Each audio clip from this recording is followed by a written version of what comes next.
ย่อมผุพังตามกาลเวลาจะฝืนให้ยั่งยืนจนสิ้นโลกาอย่าได้หวังดังปรารถนาองค์พระพุทธาท่านตรัสสอนไว้เกิดแล้วคงไม่แคล้วต้องชราแก่อาคราวแก่สมปัญญาทั่วภารามีถมไปเจ็บทุกข์ย่อมเวียนวนมีพ้นใครๆสัตว์โลกล้วนรู้แน่แก่ใจเกิดแก่เจ็บตายหลีกไปไม่พ้นใครหลงคิดหลงติดอัตตาเอ่ยว่าใจแจ้งกมลแม้นใครปลงได้คงสุขล้นชีวิตมีมองมนเกิดมาเป็นคนสมบูรณ์ดับหายเพียงร่างกายไว้ชีวาแต่กุศลผลกรรมทำมา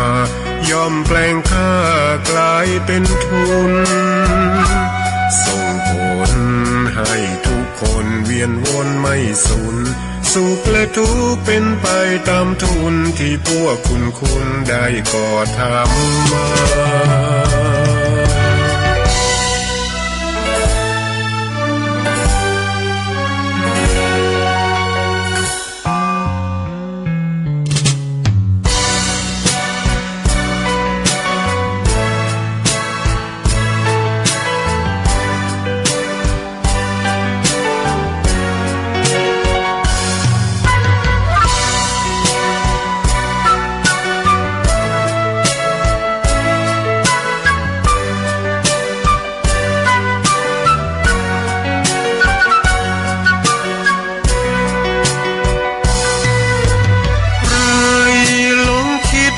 ติดอัตตาเอ่ยว่าใจแจ้งกมลแม้นใครปลงได้คงสุขล้นชีวิตมีมองมนเกิดมาเป็นคนสมบูรณ์ดับหายเพียงร่างกายไว้ชีวาแต่กุศลผลกรรมทำมาย่อมแปลงค่ากลายเป็นทุนส่งผลให้ทุกคนเวียนวนไม่สูญสุขและทุกข์เป็นไปตามทุนที่พวกคุณได้ก่อทำมา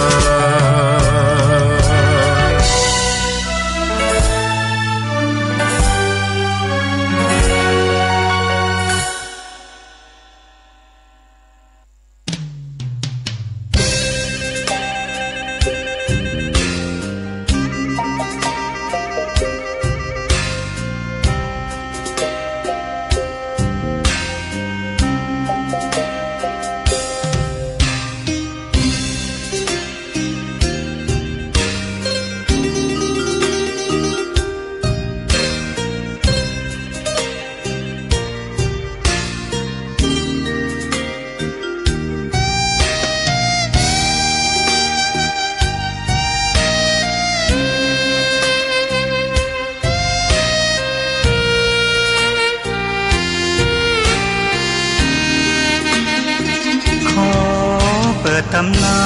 น1,300 กว่าปีแม่จามเทวีสร้างพระเจดีย์ที่วัดดอยน้อยพร้อมเจดีย์โค้งอีกองค์เคียงคู่อยู่ดอยสลับก้อนหินใหญ่น้อยร้อยเรียงหน้าอัศจรรย์พระธาตุสีทองแงนมองฝูงพึ่งทำรังช่างมีมนต์ขลังพลังศักดิ์สิทธิ์บนนั้นกล่าวคำไหว้สากราบสักการะคนลุกคนชันสัมผัสถึงสายสัมพันธ์ คงเป็นลูกหลานเคยร่วมสร้างบุญ วัดดอยน้อยอยู่กลางยอดดอยโรยต่ออำเภอดอยเหล่าเขตติดต่อป่าสางลำพูนเดินทางปลอดภัยจากเชียงใหม่หรือสายลำพูนยินดีต้อนรับนักบุญมาร่วมสร้างทานบารมีตีสามตีสี่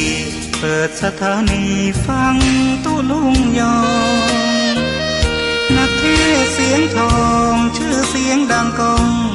ทั่วฟ้าธานีตัวจริงเสียงจริงวัดดอยน้อยแม่จามเทวีต้อนรับญาติโยมที่มีจิตศรัทธามาร่วมสร้างบุญ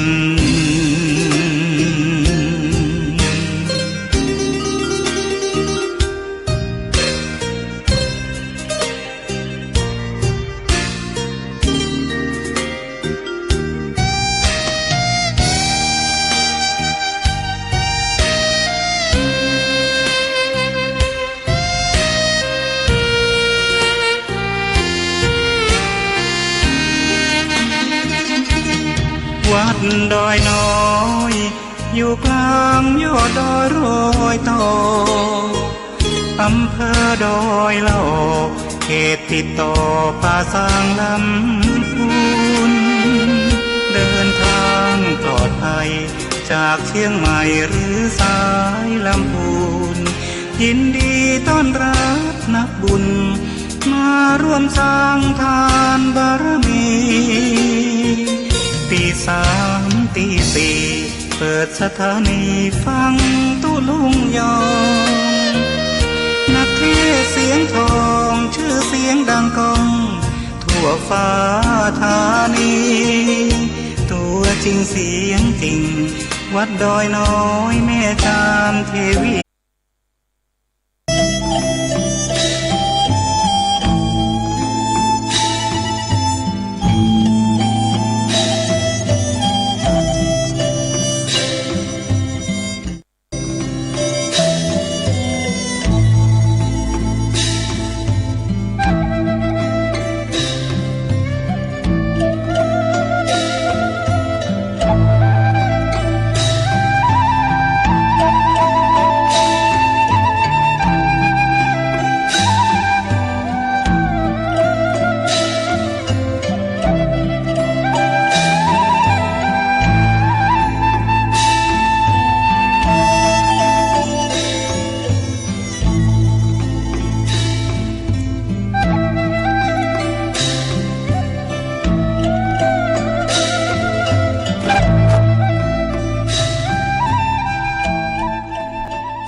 วัดพระธาตุดอยน้อยพันปีรสดีแคนตาลูปลำใหญ่กวางชนเรื่องชื่อลือไกลกลองใหญ่สืบสารประเพณี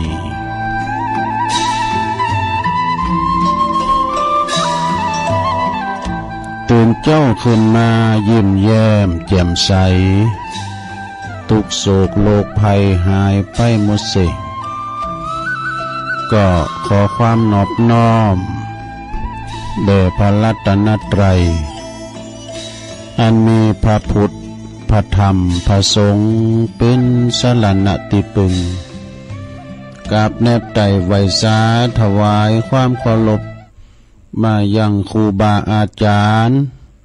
พระมหาเถรานุเถระตันเจ้าคณะพระสังฆาธิการพระภิกษุสามเณรเจ้าจุโตนจุองค์กุวัดวาอารามพร้อมตึงสำนักติภักทรงตัวย ขอเจริญปอนมายังบรรดาปออกไม่ออกศรัทธาตันสาธุชนนักศีลนักบุญคนดีหมู่เฮาเจ้าขาดทั้งหลายจะปินปอหลงแม่หลงปอลุงแม่ป่าตั้งปีป่าหน้าเอาตั้งศรัทธาตินจองห้องวัดเถ่าแก่นมกำใจยิงต่างหลายต ตื่นจืนขึ้นมาก็มาฟังรายการสเปเฮละปกินนกะขอนลุงไก่แจ้งรายการเสียงธรรมแสงทองซึ่งก็หับผิดชอบบริหารเวลาโดยต้นตัวแห่งอาตมาภาพเก่ากระผมตุลุงนันชัยวัฒนาคเสโนจัดรายการอยู่ที่บุญวัดพระธาตุดอยน้อยที่ในห้องสงฆ์เลยเนาะนั่งอยู่นี่คนเดียวนางอู่นางจ้ากับปออกสะท่าตังบาทตังจองเมินกับมีไผ่ฟังบางคนก็ตื่นจืนขึ้นมาแต่เมื่อตีสองตีสามก็มาฟังรายการบางพองเป็นก่อนรับเป็นอาหารตาพักผ่อนสายตาไปก็มาพบกันวันพัดวันศุกร์วันเสาร์ถ้าบัดติดการติดงานตั้งใดให้ก็แล้วเนาะก็จึงมาเข้ารายการมานางอู่นางจากับศรัทธาพ่อแม่พี่น้องอยู่ตั้งบ้านตั้งจองตั้งหอตั้งเฮิน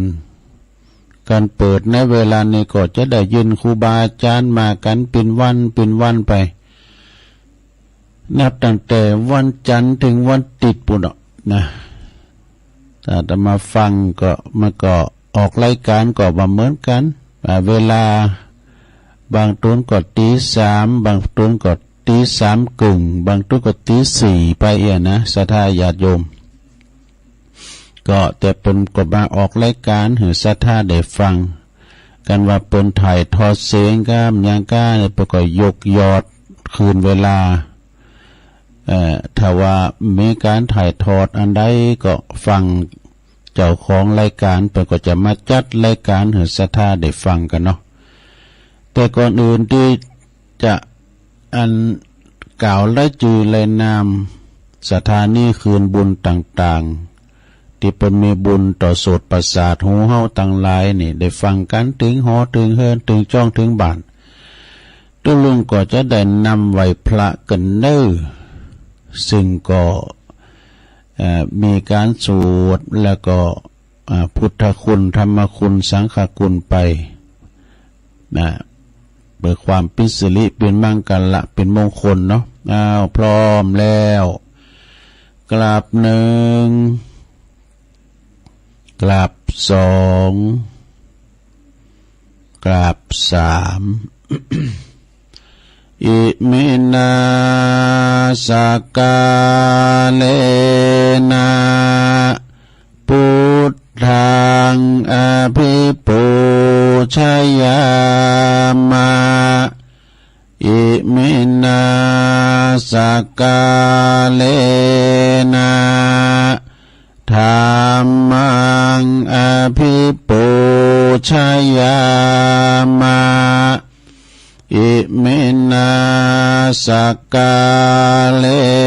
นะสังฆังอภิปูชยามะอะระหัง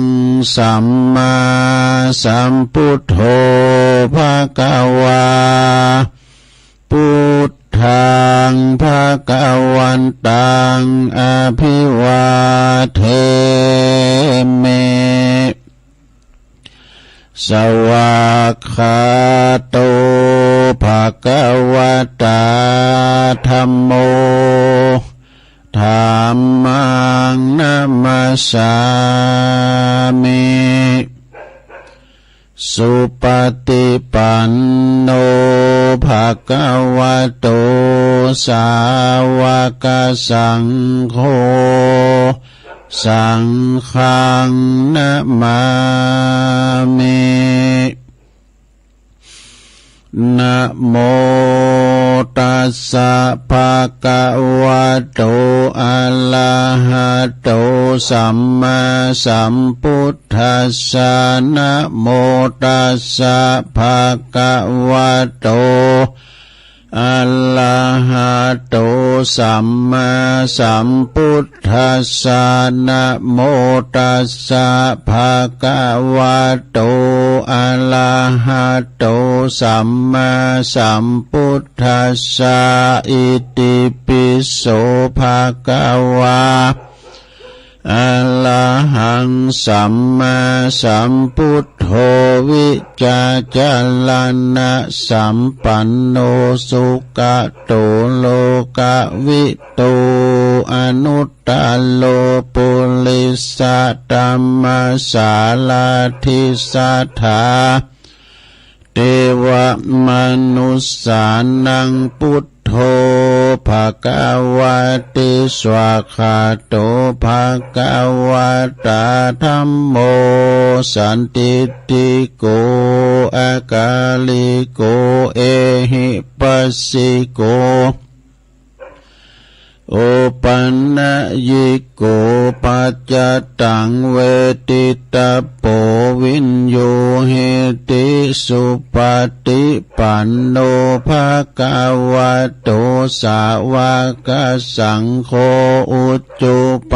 ฏิปันโนภะคะวะโตสาว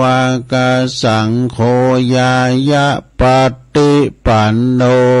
ภะคะวะโตสาวกสังโฆสามิจิปฏิปันโนภะคะวะโตสาวกสังโฆญาติตังจัตตาลิปุริสยุคานิอัฏฐปุริสปุคคลาเอสะภะคะวะโตสาวกสังโฆอาหุนายโยปาหุนายโยตักขินายโยอัญจลิกาลันนิโยอนุตตลังปุญญเขตังโลกัสสติจะยันโตโพธิยามุเลสักกายานังนันทิวัตโนเอวังตวังวิจัยโยโหหิจยสุจยมังคะเลอปัลลาจิตตปัลลังเกสิเสปัทวิปุคัลเลอภิเสเก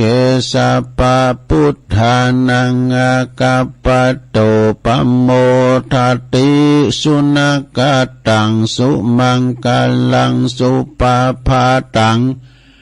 สุโหติตังสุขันโนสุโมโหโตจะสุยิถังพรหมจาริสุปัทขินังกายกัมมังวาจากัมมังปัทขินังปัทขินังมโนกัมมังปันนิทิเตปัทขินาปัทขินานิกัตวานะละพันตัตเถปัทขิเนสัพพิติโยวิวัจจันตุสัพพโลโกวินาศตุมาเตภวัตวันตลายโยสุขีติขายุโกภวะอภิวาทนาสีลิสานิจังวุตตาปัจจายโนจัตตาโลธัมมาวาทันติอายุวันโนสุขังปะลัง เอาแล้วน้อศรัทธาญาติโยมทั้งหลายตุลุงก็ปิ้นเก้าปิ้นโหนำสวดมนต์ไปปิ้นตีเรียบร้อยก็ขอคุณพระติตะไลรัตนะผ่านแผ่วตั้งพระเกี่ยวเจ้าตั้งสามประการเนาะจงดลบันดาลมาปกป้องคุ้มครองรักษาวัดวาอารามคงเกี่ยวตั้งสามตลอดถึงครูบาอาจารย์พระสงฆ์องค์สามเณรเจ้าอยู่กับวัดกับวาเนาะได้มาเผยแผ่สัจธรรมคำสอนมาเป็นเนื้อนาบุญศรัทธาได้มาทำบุญสักการะบูชากราบไหว้ นะได้มาปฏิบัติปัดโปวัดวาอารามนำศีลนำทานนำพัฒนาต่างด่านวัตถุสิ่งของจิตใจได้มาโผดแผ่เมตตาเนาะครับศรัทธาญาติโยมเวลาบ้านจองหอเฮิรนเฮาตั้งบ้านตั้งจองมีการไม่งานประสงค์องค์เด่นก็ไปเนาะเพื่อไปเป็นการทำพิธีตักบาตรก้าสวดมนต์ก้าอีน่ะเนาะวัดปึงวัดบ้านปึงบ้านปึงป่าอาศัยด้วยความสามัคสมานสามัคคีได้เป็นน้ำหนึ่งใจเดียวกันหักกันแปลงกันนะตึงสองกันกันนาตึงไปในตึงไปนอกเนาะแล้วก็พอออกศรัทธาก็เหมือนกันเนาะปลงไม่ลงก็ขอให้มีสุขภาพพลานามัยสมบูรณ์แข็งแรงอยู่เป็นลมโพลมใสของลูกของหลานได้สั่งสอนกันไปเนาะแนะนำสั่งสอนลูกหลานตันเต่าเขาเกิดมาทีหลังที่ลุนเยะบัจใจใส่บัถูเกาะแนะนำกันไปตุลุงก็ขอเป็นกำลังจิตกำลังใจอีปออีแม่ที่เดินเหินไปไหนมาไหนบ้าใดก็เอาวิทยุเนี่ยเน้อแม่เน้อเป็นกูเป็นกิมฟังรายการธรรมะครูบาอาจารย์ที่เปิ้นได้เข้ามาออกรายการเนาะนำทำคำสอนถึงดีถึงโมนะฟังกันกูตุนกูองไป พ่อบ้านแม่บ้านก็ดีถ้าจะไปกาดไปลีจ่ายมือซื้อของกินของว่าก็มีสติก่อนสตาร์ทเนอออกคุ้มออกโห่ไปรถมันหนักมันหลายเปิ้นตึงรถเฮารถเปิ้นตึงได้ระวังถึง2ระวังรถเฮาตัวระวังรถเปิ้นตัวอีกนะขอเดินทางไปมาอย่างปลอดภัยเนาะและต่อไปจะได้ไปตั้งสถานีคืนบุญต่างๆเด้อคืนเครือข่ายที่เปิ้นรับสัญญาณรายการธรรมะชงเวลาตั้งแต่ตี 3 ถึง 5 โมงดังต่อไปนี้เน้อขอบคุณสถานีวิทยุพระพุทธศาสนาการศึกษาและวัฒนธรรมของวัดไฟหินเนอตำบลสุเทพอำเภอเมืองเชียงใหม่ FM 104.50 เมกะเฮิรตซ์เนอโดยเมตตาบารมีธรรมอาจารย์พระครูสมุวิศวัตรวรกิจโจองค์ขลงในเมืองก็ฟังตั้งแต่ตุลุงทองมาแล้วนะคืนนี้ก็ไปไกลนะฟังกันขอบคุณสถานีวิทยุคณะสงฆ์อำเภอฝางตั้งอยู่ที่วัดพระพุทธบาทอุดมนำบ่อเศร้าวาสำนักวิปัสสนา FM 100.25 เมกะเฮิรตซ์โดยเมตตาบารมีธรรมพระเดชพระคุณหลวงพ่อท่านพระครูสุจิตานุรักษ์ด็อกเตอร์เจ้าคณะอำเภอฝางหลวงพ่อใหญ่และก็ขอบคุณตุปีจำเริญโชติธรรมโมปัญปาจารย์ตุปีสุเทพด้วยเจ้าหน้าที่เครื่องส่งห้องส่งเฮาเนาะลิงสัญญาณเป็นหนองฟ้างไม่อายใส่ประการก็ฟังกันลงหลายขอบคุณสถานีวิทยุแดนดินถิ่นล้านนาตั้งอยู่ที่บ้านโฮงโงตำบลนำบ่อหลงอำเภอสันปัดตองเนอะ FM 103.50 เมกะเฮิรตซ์โดยคุณรุจิสมบัติเงาคำนะเจ้าของสถานีเฮา ขอบคุณสถานีวิทยุคลื่นธรรมะของชุมชนวัดห้วยตองซักตำบลคงเป้าอำเภอจอมทอง FM 98.75 เมกะเฮิรตซ์โดยเมตตาบารมีธรรมอาจารย์พระครูวาปีวรมานิชเนอโซนไต่ซ้ายไต่ก็ฟังกันตั้งแต่เพลงมาเหมือนกันขอบคุณสถานีวิทยุมนต์เสียงธรรมจากอำเภอแม่แจ่มจังหวัดเชียงใหม่วัดบุพาราม FM 106.25 เมกะเฮิรตซ์โดยเมตตาบารมีธรรมหลวงปู่ท่านพระครูมงคลวิสิทธิ์หลวงปู่ใหญ่เฮาเนาะเจ้าคณะอำเภอแม่แจ่มขอบคุณท่านพระอาจารย์ปลัดถึง2ปลัดเนอร์พระอาจารย์อุทัยพระปลัดอุทัยนะขอบคุณสถานีวิทยุเน็กเนลเรดิโอ FM 96.75 เมกะเฮิรตซ์ตั้งอยู่ที่บ้านโจงตำบลทุ่งกวาวห้างหุ้นส่วนจำกัดอนุสรณ์เรดิโอนะอำเภอเมืองปานจังหวัดลำปางบนเนอข ขอบคุณสถานีวิทยุชุมชนคนเหนือเขื่อนตั้งอยู่ในบ้านดงดำอำเภอฮอดจังหวัดเชียงใหม่ FM 90.75 เมกะเฮิรตซ์เนขอบคุณสถานีวิทยุเพื่อการศึกษาและพัฒนาอาชีพเรดิโอเน็ตเวิร์ก FM 103.00 เมกะเฮิรตซ์อำเภอเมืองจังหวัดลำปางเนขอบคุณสถานีวิทยุเรดิโอเน็ตเวิร์ก FM 99.50 เมกะเฮิรตซ์วิทยาลัยเทคโนโลยีเพื่อการจัดการกฟผ.แม่เมาะลำปางนะแล้วก็ขอบคุณสถานีวิทยุวิทยาลัยสงฆ์นครลำปางนะมจร.ลำปางวัดบุญญาวาสวิหาร FM 106.50 เมกะเฮิรตซ์เนาะโดยอาจารย์ท่านดร.จิรศักดิ์ปันลำอันนี้เป็นปิ้นผอ.หรือว่าผู้อำนวยการสถานีตัวแล้วก็ขอบคุณอาจารย์แอมตัวเนาะที่เป็นลิงก์สัญญาณไปทางลำปางนะอันแล้วก็สถานีวิทยุสีคำเรดิโอบ้านนาเหลืองนอกตำบลเวียงสาอำเภอเวียงสาจังหวัดน่านFM 92.50 เมกะเฮิรตซ์แล้วก็น่านฟ้าเรดิโอ FM 100.25 เมกะเฮิรตซ์คุณลุงนิรันดร์ปันดอนตองเจ้าของสถานีอันนี้ก็ประกาศพจนะสถาบางทีเปิ้นก็ยังเปิดเตอก็มีแล้วก็เตอก็ประกาศเป่าว่างไปก็มีเปิ้นเขียนมาอย่างนี้ก็เขียนว่าไปตามนั้นนะที่เปิ้นออกก็ดีก็เปิ้นออกก็เป็นหยังเนาะที่เปิ้นออกก็มีหลายสถานีประมาณ 7-8 สถานีน่ะนะมื้อเจ้าเอ้ยนะถ้าว่ามื้อแลงก็มื้อค่ำมื้อคืนหนักกะแล้ววันตอนเจ้าตอนแต่5 โมงนี่ก็โทษหลายกะ7-8 จังหวัดปุ่นอันนี้ก็ครอบคลุมไปหลายอยู่เหมือนกันติตุลุงอู่เก่านี่นะก็ครอบคลุมหลายอยู่เหมือนกันเนาะฉะนั้นญาติโยมทั้งหลายก็ฟังกันไปเนาะ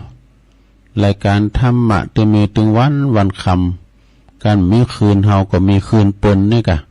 ครูบาอาจารย์น่ะล้วนแล้วแต่ที่เปิ้นได้มาออกรายการน้อมนำเอาพัฒธรรมเทศนามรดกธรรมปุ่นเมืองพองหรือว่าจะเป็นธรรมบรรยายก็นี่ตั้งแต่พระมหาเถระเจ้าคณะผู้ปกครองเนาะเปิ้นเป็นองค์เทศนะแต่เดิมมาเนาะยกตัวอย่างเมตตาบารมีธรรมหลวงปู่พระครูอาทรวิสุทธิคุณครูบาบุญตันเนี่ยเราตั้งเมื่อสมัยเมื่อตัวลุงปิ้นละอ่อนและน่าเลี้ยงควายตัวลุงได้ฟังสมัยAMนะฟังเป็นคอมวอร์ดอยู่ในวงการเทศออกคืนวิทยุก่อนก็มีหลายอาจารย์สุรพลกิติกาก้านี่ก่อนนั้นก็จะมีอาจารย์จากคุณมหาศัพท์เขาก้านี่อาจารย์มหากามลโชติมันโตอีกกันเนาะที่เป็นจะออกรายการประทีปเป็นเครื่องส่องเดินทางของคนโบราณเนี่ยนะก่อนนะเอาเป็นก็มีธรรมะกล่อมก้าเนี่ยตอบปัญหาก้าเอกอะแล้วประเดี๋ยวเนี่ยมาได้หมู่ห้องต่างหลายเนี่ยสะดาเนาะอย่างตัวลุงนี่ก็ลากยาได้ก็มันกึดฝันว่าได้มานางอู่นางจ้าอย่างอี้เนอะศรัทธาญาโยมมันเป็นจังหวะและโอกาสเวลามันมาถึงยามนี่เขาก็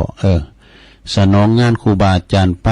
ศรัทธาตัวลุงคนพระเจ้าว่ามีความโหมยังหนักหนาป้าป่านโดยประสบการณ์นะตั้งลึกตั้งซึ้งแต่ก่อนเจ้าว่าจะมีแต่ก็มานางอูนางจ้ากันไปกำลังจิตกำลังใจกันไปคุณเฮาเนาะเอาประสบการณ์ว่าเนาะได้มานางอูนางจ้าก็พอออกศรัทธาตัวก็เอาน้อมนำเอามรดกธรรมวันนี้ก็จะเตะธรรมมรดกธรรมนะธรรมอย่างตัวเป็นธรรมวิสุทธิญาณวิสุทธิญาณนี่ก็เป็นธรรมเป็นตาณพิตายมันก็นะแบบธรรมนิพพานสูตรมันก็ปู่เศรษฐียาเศรษฐีนี่นะเป็นตายไปแล้วก็ไปเป็นเปตวิสัยนะมันพิจารณานะก็กระเดียวก็ลองฟังพอเป็นมรดกธรรมปืนเมืองเคยติดมาละนะ อันนี้ก็จะได้เอามาตีถึงสถาได้ฟังกันเนาะแล้วก็เจ้าภาพนี่แม่แสงสมรูปก็หานอนนางสาวปัตรวดีแล้วก็ปอสมศักดิ์แม่เพ็ญขาวเตี้ยนี่นะที่เป็นปิ้นเจ้าภาพแล้วก็ตลอดถึงลงถึงหลายอันนั้นลงเนอะแล้วก็จะมีรายจือสักน้อยเตะทำจบแล้วก็จะมาอ่านรายจือรายนามคือศรัทธาได้ฟังกันเนาะ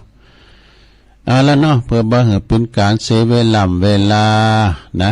ตัวลุงก็จะน้อมนำเอามรดกธรรมวิสุทธิญาณนี่นะ ได้มาเตะสันนะฟังไปก็รับไปนะลงเนอะ กุมาพอนะ ก็เดี๋ยวก็จะอู่ถึงเรื่องคติธรรมก่อนหน้าสักหน่อยเนาะก็คือมรดกธรรมเปิ้นสรุปก็จะได้นะธรรมวิสุทธิญาเปิ้นก็ในเนื้อธรรมเปิ้นก็ว่าอีนะเปิ้นก็ว่ามันจะมี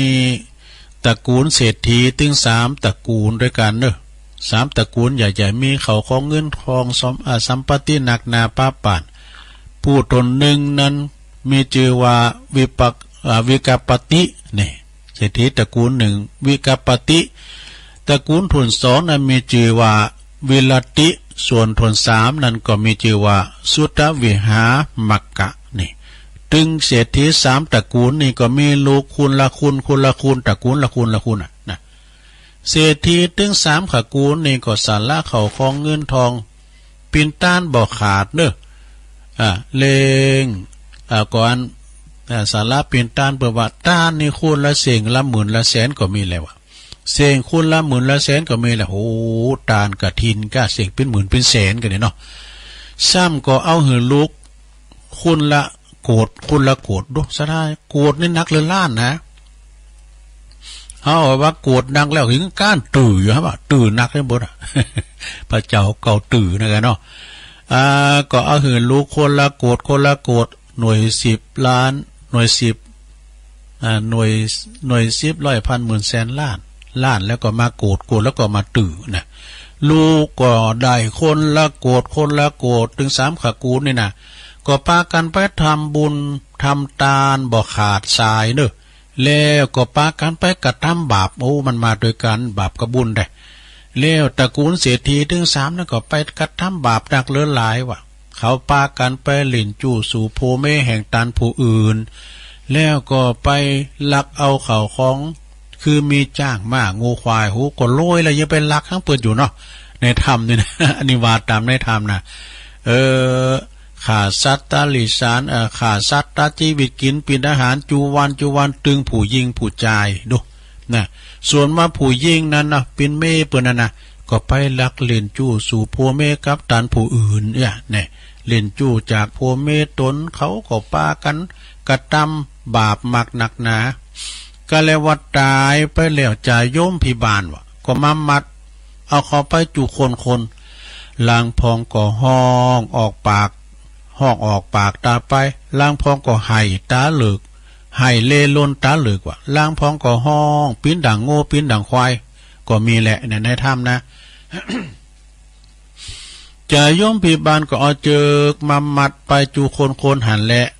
การว่าถึงวันถนเจ็ดก็มาถามขาถามตีนะถามเขียนถามตีทุกวันบ่ขาดจะย่อมพิบาลก็มาบอกว่าสู้เขาอยู่ในเมืองคุณปุนเมื่อก่อนได้กระทำบาปมักหนักหนาสู้เขากระทำอย่างใดกูหากหู้กูหากขันจูประการโหอันเอาทำเนี่ยปรากฏหันมากันเนาะจ่ายย่อมพิบาลนี่นะเมื่อก่อนสู้ได้รับศีลป้อยไปกระทำบาปอันจาเนี่ยในขณะนั้นก็เพจตั้งหลายนะที่เป็นมัดไปตกทานอยู่ในห้องอบายในขณะนั้นก็ยังมีตุนบุญเจ้าตุนบุญตุนหนึ่งมีนามว่ามหาเถรติปมลัยตุนหนึ่งก็มหันเขากระทำอันบัจอบแล้วก็พระเสด็จไปปุ่นไปถามเขาที่เมืองมรณหกว่าเหตุใดสู้เขาตั้งหลายจึงได้มาทะลุตุกอยู่ในห้องอบายในจ้าเนี่ยฝูงเพจตั้งหลายก็ตอบว่าเมื่อข่าเขาอยู่ในเมืองคุณเมื่อก่อน ก็ได้เล่นจู้จากซุปจากพวเมตโดนนี่นะได้ไปลักเอาเขาของเงินทองมีจ้างม้าโง่ควาย มีจ้างม้าโง่ควายเนี่ยมาขาสัตว์ราชีวิตตาได้รับสินจ้างวะหับจ้างขาสัตว์ราชีวิตหือตายตั้งแต่ปานาติบาตไปถึงสุราแล้วก็อุจาปุนแลวะผู้ฆ่าตั้งหลายก็เลยมาทะลงตุกอยู่ที่ในอบายตีเนาะห้องนรกเนี่ยเนอะเห็นนะข้าพระเจ้าตะไลขอท่านมหาเถรเตปมาลัยเนี่ยนะตนพระเสด็จกว่านาลาตั้งหลายขอจุงได้ปากันขอจุงได้ไปบอกลูกบอกหลานที่อยู่ในแห่งห้องเมืองคุณคือเขาได้หยาดน้ำไม้ต้านมหาพองเตอนี่นะส่วนว่ามหาเถรติปมาลัยกันว่าได้รับคำสั่งอย่างนั้นแล้วก็เลยมาบอกกับลูกหลานต้านเต่าว่าสู่เขาตั้งหลายเฮ้ยจุงปากกันกระทำบุญหือตานหยาดน้ำไปหาปอแม่ญาติกาแห่งสูเตอวะปอแม่ปีน้องแห่งสูเนี่ยไปปิ้นเพดทุกขเวทนาอยู่ในนรกปุนแหละเตปมาลัยก็ว่าบอกอย่างนี้แล้วก็หายวับไปกับตาเอานั่น ต่างเตหันมาในปุตโตหมูวงศาปีน้องลูกหลานทั้งหลายเขาก็ทำบุญไปเสี่งเงินคำ2 โกฏกันดู2 โกฏก็ปากันกระทำบุญหือตานหยาดน้ำหักษาศีลกินตานไปแต่ว่าตานเศรษฐีก็ยังป้นจากนรกเตอแลว่านั้นทำไปถึง2 โกฏย้ำได้ป้นเตอนะในขณะย้ำนั้นก็ยังมีพระอรหันตาตนหนึ่งเนอะนะตันก็มาเล็งหันเขาก็ทำบุญหือตานปิ้นหนักปิ้นหนาไปหายังปอยังแม่เขาเสียเงินไปถึง2 โกฏดังอ่านพ่อแม่แห่งเขาก็ยังป้นนะพ่อแม่แห่งสูได้กระทำกรรมอันบ่จอบสูกันตานไปเก่าโกฏ10 โกฏกว่าตามหากจะปิ้นของต้านของสูนั่นแหละเนี่ยแต่ก็ยังบ่ถึงปอถึงแม่สูสักเตือนสักน้อยเตือนแหละอยู่ว่ายามนั้นหมู่เขาตั้งหลายลูกหลานก็เลยถามพระอรหันตว่าจะขอเจ้ากูนี่เป็นตุนบุญขอเจ้ากูจุงสำแดงยังกองศีลกองธรรมหือผู้ขาดทั้งหลายได้หายสงสัยแด่เตอน่ะพระอรหันตก็เลยบอกว่าสู้เจ้าทั้งหลายจุงไปสำนักแห่งพระพุทธเจ้าเนอะไปขอเปิ้นไปถามเปิ้นว่าเปิ้นก็จะบอกคือปิ้นอย่างหลังจากนั้นหมู่ลูกหลานทั้งหลายเขาก็ไปสำนักพระพุทธเจ้าไปไหว้สาพันเตภกวาคาแด่พระพุทธเจ้าพ่อแม่แห่งข้าเขาทั้งหลายเนี่ยเหตุได้จึงไปตกนรกปุนก่อนนั้นจ้ำก่อนก็กินเต้ตานเต้มีในเหมือนตานเป็นแสนเป็นโกดนี่นะเนาะพ่อแม่แห่งข้าทั้งหลายก็ยังได้ทำบุญหนักนาป้าป่านยังไม่ได้ป่นไปเกิดจ้ะนี่นะขอพระพุทธเจ้าจงแสดงยังบุปกรรมวิบากคือผู้ขาดทั้งหลายได้ฟังได้เตออีนี่ในขณะย้ำนั้นพระพุทธเจ้าก็เลยแสดงว่าแต่ก่อนพ่อแม่ของสูเจ้าทั้งหลายนี่ได้กระทำกรรมอันบ่จอบเป็นปานเป็นบาปมากหนักหนาสูเจ้าทั้งหลายจุนได้ส่วนผู้สูเจ้าทั้งหลายดูลานางทั้งหลายเหยสูเจ้าทั้งหลายจุงได้สร้างปิตกะจาดกเนอะคือต้านทำเนอะนะเขาก็ทานทำว่าจะต้านทำยังมาไล่โพดาหมาเวียนบากหรือว่านิพพานสูได้น่ะบัจจัยทำที่จะสูจะต้านนี่ก็เอาทำจือว่าวิสุทธิยานี่วิสุทธิยานี่เป็นตาเนอะเตอะอีน่ะเขาก็มาการตกแต่งห่างดาตาลแต้มเขนขอพระพุทธเจ้าแต้มเขนยังทำวิสุทธิยาแล้วก็เอามาตกแต่งได้ยังไปตั้นแล้วนี่ยังไปตั้นแล้วนี่นั้นหลวงบนบอกว่าย่ำแล้วเตอกำลังตกแต่งห่างดาตานปาโกดว่าคืนวันนั้นนี่เพจปอเพจเมญาติกาวงศาตั้งหลายนี่โดยอานิสงส์ในการจัดต้านทำวิสุทธิยาเขาก็ป้นจากอันเป็นเปตวิสัยผีผีตั้งหลายกลับกลายไปเกิดเป็นเทพบุตรเทวดานี่ยังไปตั้นแล้วเนี่ยนายสดาเนาะเอาละอันนี้ก็เป็นการบรรยายคือสรุปพวกย่ำเต้นเตียจะบรรยายย่างตูตัวนี้ก็เอาฟังเปิ้นล่อฟังธนาอาร์ตเขาเนี่ยกับเปิ้นตีแล้วเปิ้นจะบรรยาย แต่ตัวนี่มันแปลกแหวกแนวหรือเปล่าไปหน่อยเนาะพี่ย่าเดียวก็เตดโลเดียวแล้วก็เล่าในท่านนั้นยังไงเนาะขอบคุณเจ้าภาพตึงโลงตึงหลายหมู่ฮ้อเต่าเจ้าขาทั้งหลายปิ้นเจ้าภาพโลมเหมือนกันหมดเด้อแต่เปิ้นแจ้งความจำลงมานี่ก็มีศรัทธาแม่แสงจันทร์สมรูปแล้วก็นางสาวภัทรวดีสุดาคำน้องการเนี่ยเปิ้นอยู่บ้านป่าค่าปุ่นน่ะหมู่4ดอยสะเก็ดปุ่นน่ะเปิ้นจะต้านนำต้านธรรมนี่ไปหาผู้ลงรับรับขันไปแล้วก็ได้แก่บ่อุ้ยคำแม่อุ้ยติบสมรูปปิ้นปอปิ้นเมเปิ้นแล้วก็ต้านไปหาปออุ้ยพินแม่อุ้ยยวงเศรษฐยะต้านไปหาปอทาแม่นางสมรูปปออินสนเจริญทรัพย์แล้วก็นางจันยาสุดาคำแล้วก็ตันไปหาที่บุตรเทวดาเปาเกิดไม่เกิดเจ้ากรรมในเวรตัวเนาะอันนี้เจ้าภาพเก่าแล้วก็มีทั้งเจ้าภาพก็ปอสมศักดิ์แม่เพนขาวเตี้ยอันนี้เป็นอยู่ตานจ้างเนี่ยจัดต้านนำตันทำอุทิศบุญกุศลแผ่พายย้ายบุญไปหาจิตตาดวงวิญญาณของปอน้อยปออุ้ยน้อยปันแม่อุ้ยเงินจินาอิเนื้อแล้วก็จัดต้านอันในอันนี้ชัยกวินก็จัดต้านไปหาปอสอนชัยกวินตัวเนาะเอาละสนาญาโยมทั้งหลายโธ่ลำดับมาก่อนได้ครึ่งชั่วโมงละตุลุงจะเตทำกอมป้อยาวสักเท่าใดนะพอให้พอดีการคุณเป็นพยาหมอก็สัก5 นาทีตุลุงพยาปึ๊กก็10 นาทีปลายคุณเถ่าตามันบ่ค่อยดีเนาะป้อนานไม่ไหนป้อนานไอ้เพชรปลูกมารัตนธรรมกันเนาะพลมมาเลยต้นอกแอนบาปต้องเต้นวิมานทองทำอันใดดีทะละทะลองตามกองแห่งนักปราชญ์ผู้ข้าน้อยนาฏก็ขออาราธนาธรรมธรรมะธรรมังปัจจังอาราธนังกะโลมะฟังไปรับไปในหลวงเนอะนะโมตัสสะภะคะวะโตอะระหะโตสัมมา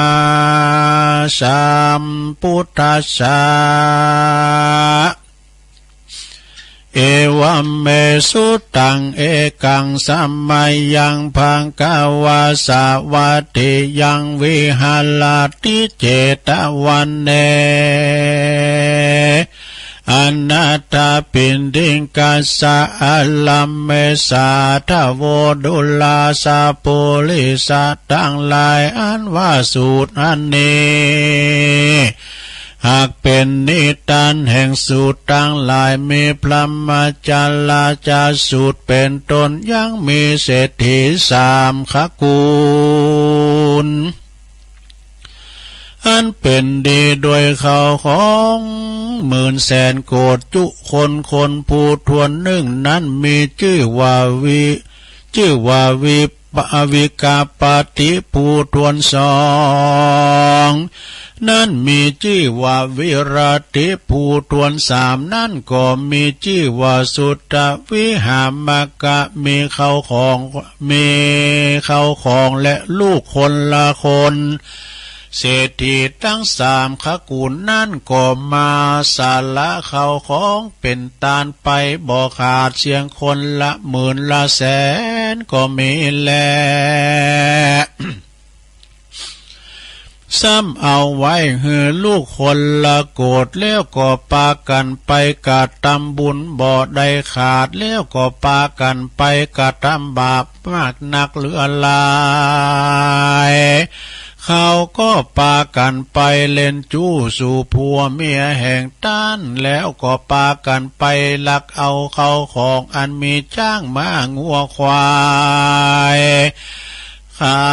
สัตว์ชีวิตมากินจุวันบอกขาดตึงผู้หญิงผู้ชายส่วนว่าผู้หญิงนั่นก็เอากันไปเล่นจู้สนุกกับผู้ชายผัวต้านผู้อื่นเล่นจู้จากผัวเมียตน เขาก็ปากันกะทำบุญกะทำบากมาบนานักนากันว่าตายไปแล้วจะยมพิบาลนะก็มามัดเอาเข่าจุคนลางป้องก็ร้องให้ร้องออกมาว่าตายไปลางพ้องก็มาให้ร้องให้เล่ลนตาเหลือกลางพ้องก็มาร้องเป็นดังงัวควายก็มีแลส่วนอันว่าจะยมพิบาลเปิ้นก็เอาเชือกมามัดไปจุคนก็มีแลกันว่าถึงวันทวนเจ็ดมาลอดดังอันเขาก็มาปากันมาทำเขียนทำตีอยู่ทุกวันบ่ได้ขาดจะยมพิบาลก็มาถามว่ามึงอยู่ในเมืองโคนปูนเมืองใดกาทำบาปมากหนักสูใดกาทำบาปเยื่องใดกูหักหูจุประการแต่ในเมื่ออยู่เมืองคนเมื่อก่อนสูหากได้รับเอาศีลแล้วก็ป้อยไปกาทำบาปนั่นจ้าตีนั้นส่วนอันว่ายังมีมหาเถรเทพมาลัยตนหนึ่งเจ้าก็มาหันเขากระทำอันบ่ชอบพระจึงเสด็จไปถามดูอย่างอันอยู่ในนาโลกแล้วเหตุใดสูจึงได้มาตกอยู่ในนาโลกที่นี้อันจาเพศต่างหลายก็จึงจะตอบว่าแต่เมื่อผู้ฆ่าต่างหลายอยู่ในเมืองคนเมื่อก่อนก็ได้กระทำเล่นจู้สู่ผัวเมียแห่งตาลได้ไปลักเอายังเขาของแห่งต้านมีจ้างม้างัวควายได้รับสินจ้างขาตาขาสัตว์ตัดชีวิตหือตายตั้งแต่ปานาติบาตไปจดถึงสุราและอุจจานั่นแลผู้ฆ่าต่างหลายจึงได้มาจมซ้ำอยู่ในที่นี้เมื่อนานแล้วแลผู้ฆ่าต่างหลายก็ยังบ่ได้พ้นเตื้อจึงขอหือต้านมหาเถรเทพมาลัยเจ้าโดนพระเสริฐล้ำเลิศกว่านาราต่างหลายขอจุงคุณนาเมื่อบอกแก่ลูกหลานเผื่อคาต่างหลายอันอยู่ในแห่งห้องเมืองโคนปูนจิมเตอจุงหือเขาได้กาทำบุญหือตานหยาดน้ำอุติสบุญส่วนบุญมาหาผู้คาต่างหลายพองเตอส่วนอันว่ามหาเถรเทพมาลัยได้ยินแล้วก็มายังคำสั่งแห่งเปรตต่างหลายก็คืนนำมาสู่บอกเฮอพี่น้องต่างหลายอันอยู่ในแห่งห้องเมืองโคนเขาได้รู้โดยคำว่าสู่ต่างหลายเฮยจุงได้ปากันกระทำบุญเฮอตานหยาดน้ำไปหายังพ่อแม่ญาติกาแห่งสู่ต่างหลายแด่เตอพ่อแม่พี่น้องแห่งสู่ต่างหลายได้ไปเกิดเป็นเพศอยู่ทุกขเวทนาอยู่ในนาโลกปุ้นแลกันว่าเทพมาลัยกันว่าบอกแล้วก็กลับหายไปหันแลต่างแลกแต่นั่นไปนาส่วนอันว่าฟูหมู่พี่น้องวงศาพ่อแม่แห่งเขาก็ได้หมดเสียงเงินคำ2 โกฏไปด้วยปากันกะทำบุญหือตานรักษาศีลก็มีแล ปรากฏว่าเศรษฐีทั้งหลายก็ยังบ่ได้พ้นจากนรกเตื้อแลในกาลยามนั้นก็ยังมีพระอรหันตาตนหนึ่งด้านก็มาเล็งหันยังเขาได้กะทำบุญเฮือตานไปหาพ่อแม่แห่งเขาจนหมดเสียงเงินคำ2 โกฏดังอาละ พ่อแม่แห่งเขาก็ยังบ่ป้นว่าอันพ่อแม่แห่งสูใดกะตามกรรมอันบ่ชอบแม่นว่าสูใดตานไปเสียงคนละเกาโกด10 โกดก็เต้าว่าเป็นของตานของสู่หันแลก็ยังบ่ได้ไปถึงอย่างพ่อแม่แห่งสู่สักเล็กสักน้อยแลยามนั้นเจ้าอะยามนั้นหมู่เขาก็มากมขาบวันตาพระอรหันตาว่าขอท่านเจ้ากูจงสำแดงยังกองศีลกองธรรมให้แก่ผู้ฆ่าต่างหลายแด่เตอว่าอันก็มีวันนั้นแลอาตในกาลยามนาละพระอรหันตาเจ้าจึงกล่าวว่าคือสู่เจ้าตั้งหลายจงไปหายังสำนักพระพุทธเจ้าเตอว่าอันเตเสนาโตพระก็เทศนาฟังกันว่าท่านบอกแล้วก็ปากันตกแต่งได้ยังเขาตอกดอกไม้เข้าไปสู่อารามปูจาโดยสิ่งมีตนว่ากันทะของหอมต่างลายแล้วก็ไปไว้สาว่าพันเตภะคะวาคาไวพระพุทธเจ้าอ่านว่าพ่อและแม่แห่งผู้ฆ่าต่างหลายเหตุใดและใดไปตกนรกอันจาเมื่อก่อนอยู่ในแห่งห้องเมืองคนเมื่อก่อนก็พ่อแม่แห่งผู้ฆ่าต่างหลายก็ใดก็ยังได้กะทำบุญเฮือทานบ่ขาดสักวันเหตุใดพ่อแม่แห่งผู้ขาดจึงบ่ได้พ้นไปเกิดนั้นจ้าขอ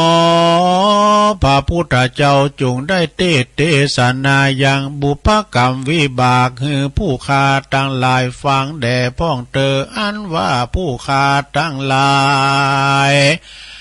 ก็หากใดสัลละเขาของจ่ายเป็นตานไปเสียงคนละ2 โกดแล้วก็มีแลเมื่อนั้นพระพุทธเจ้าจึงกล่าวเป็นคาถาว่าสลามโนปิคาเตยะเยวะดังนี้แต่เมื่อยามป่าพ่อแม่สูแห่งสูยามอยู่ในเมืองคนเขาได้กระทำปานบาปมากนักเขาได้เล่นชู้สู่ผัวเมียแห่งตาลส่วนว่านางผู้เป็นแม่นั้นก็ไปลักเอาเส้นไฟแห่งผู้อื่นอันหนึ่งเขาก็ได้รับเอาสินจางคาสัตว์ตัดชีวิตเอาสินจางคาสัตตัดชีวิตมากินจุวันบ่ขาดแลดุลานางต่างหลายสู่จงปากันไปสร้างยังปิตกะจาดกคือเป็นตาเตอก็มีวันว่าอันก็มีวันนั้นแลส่วนอันว่านางทั้งหลายก็มาไว้สายถามยังพระพุทธเจ้าว่าพันเตภะคะวาข้าแด่พระพุทธเจ้าจักคือผู้ฆ่าทั้งหลายได้เขียนธรรมอันใดเป็นตาละไปหาพ่อแม่อันตายไปนั้นจะขอพระพุทธเจ้าจงเทศนาให้แจ้งแก่ผู้ฆ่าทั้งหลายแด่เตอ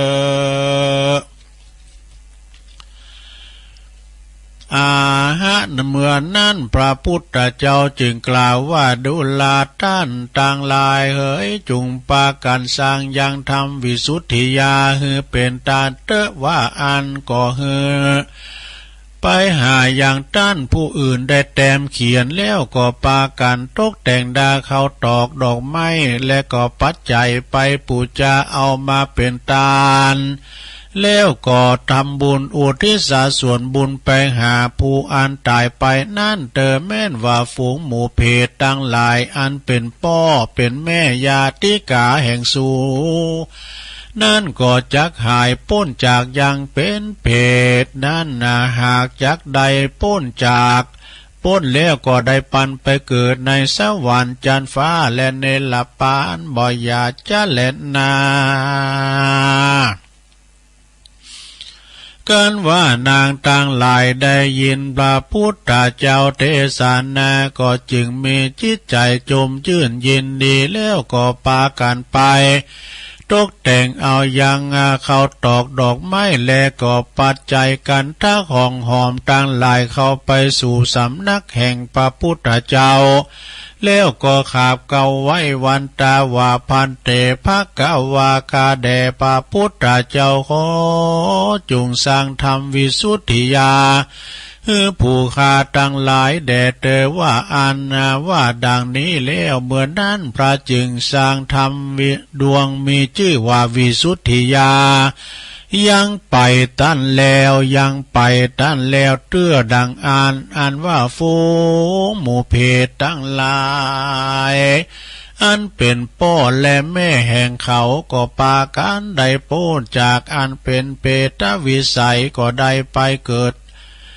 ก็ได้ไปเกิดในสวรรค์เทวโลกปูนก็มีวันนั่นแลเขาก็จึงได้ไปกินได้บริโภคยังเขาน้ำโภชนะอาหารอันเขาได้กาตำบุญหืดตานฝากมาหานั่นแลยามนั่นจ่ายมพิบาลหันยังเขาหันยังทำวิสุทธิยาดวงนี้แล้วก็มาปล่อยให้เขาได้ไปเกิดกันว่าเขาบอดได้หันก็บ่ปล่อยให้ไปเกิดสักคนแลกว่าเขาก็เต้าเอาน้ำตองเล็กตองแดงมาหือกินจุวันก็ไม่แลแม่นว่านางตั้งหลายฝูงนั้นก็เอาธรรมเทศนาวิสุทธิยาไปอุทิศสร้างเป็นตาลแล้วก็ปาการหยาดน้ำอุทิศบุญไปหาพ่อแม่แห่งเขาแล้วก็เอาธรรมก็เอายังธรรมเทศนาอันนี้ไปปูชาไว้กับศาสนาของพระพุทธเจ้าดังอัน แม้นว่ามหาเถรเจ้าเทพมาลัยตนพระเสริฐผู้ข้าต่างหลายก็ได้พ้นจากนรกแล้วผู้ข้าต่างหลายจึงได้มากินมาเข้าน้ำโภชนะอาหารอันเขาได้กฐำบุญอุทิศญาติน้ำหมายตานมาให้แก่ผู้ข้าต่างหลายนี่แหละกันว่าผู้ข้าต่างหลายได้กินแล้วก็ขอได้ไปเกิดในวันนี้เติมมหาเถรเทพมาลัยจึงถามเขาว่าเหตุใดสู่ตั้งหลายได้พ้นจากอันเป็นเพศใดมาเกิดนี้จะเพศตั้งหลายในนรกจึงกล่าวดังนี้ว่าฝูงหมู่ลูกหลานเลนตั้งหลายแห่งผู้ค้าอันอยู่ในแห่งห้องเมืองคนเขาก็ปากันมาตานทำวิสุทธิญานี้แลจายมพิบาลก็มากล่าวว่าทำวิสุทธิญาดวงนี้พระเสริฐแต่ยิ่งนักหนาแม้นว่าใดกระทำบาปได้กระทำเวรมาแต่ชาติก่อนก็ดีก็หากเสียงจะแลแม้นว่าปุกละผู้ใดได้เอาธรรมเทศนาอันนี้ไปเทศต่อหน้าศพก็ดีไปเทศในกลางบ้านกลางจองกลางเฮือนก็ดีอันว่าสัพพะผีเข็นทั้งหลายฝูงมิจ้างมาฝูงผีอันจ้างมาเบียดเบียนกะทำร้ายก็ลำงับกลับหายไปหันแลก็ด้วยเตชะธรรมวิสุทธิญาดวงนี้ปุกละผู้ใดได้แต้มได้เขียนก็ดี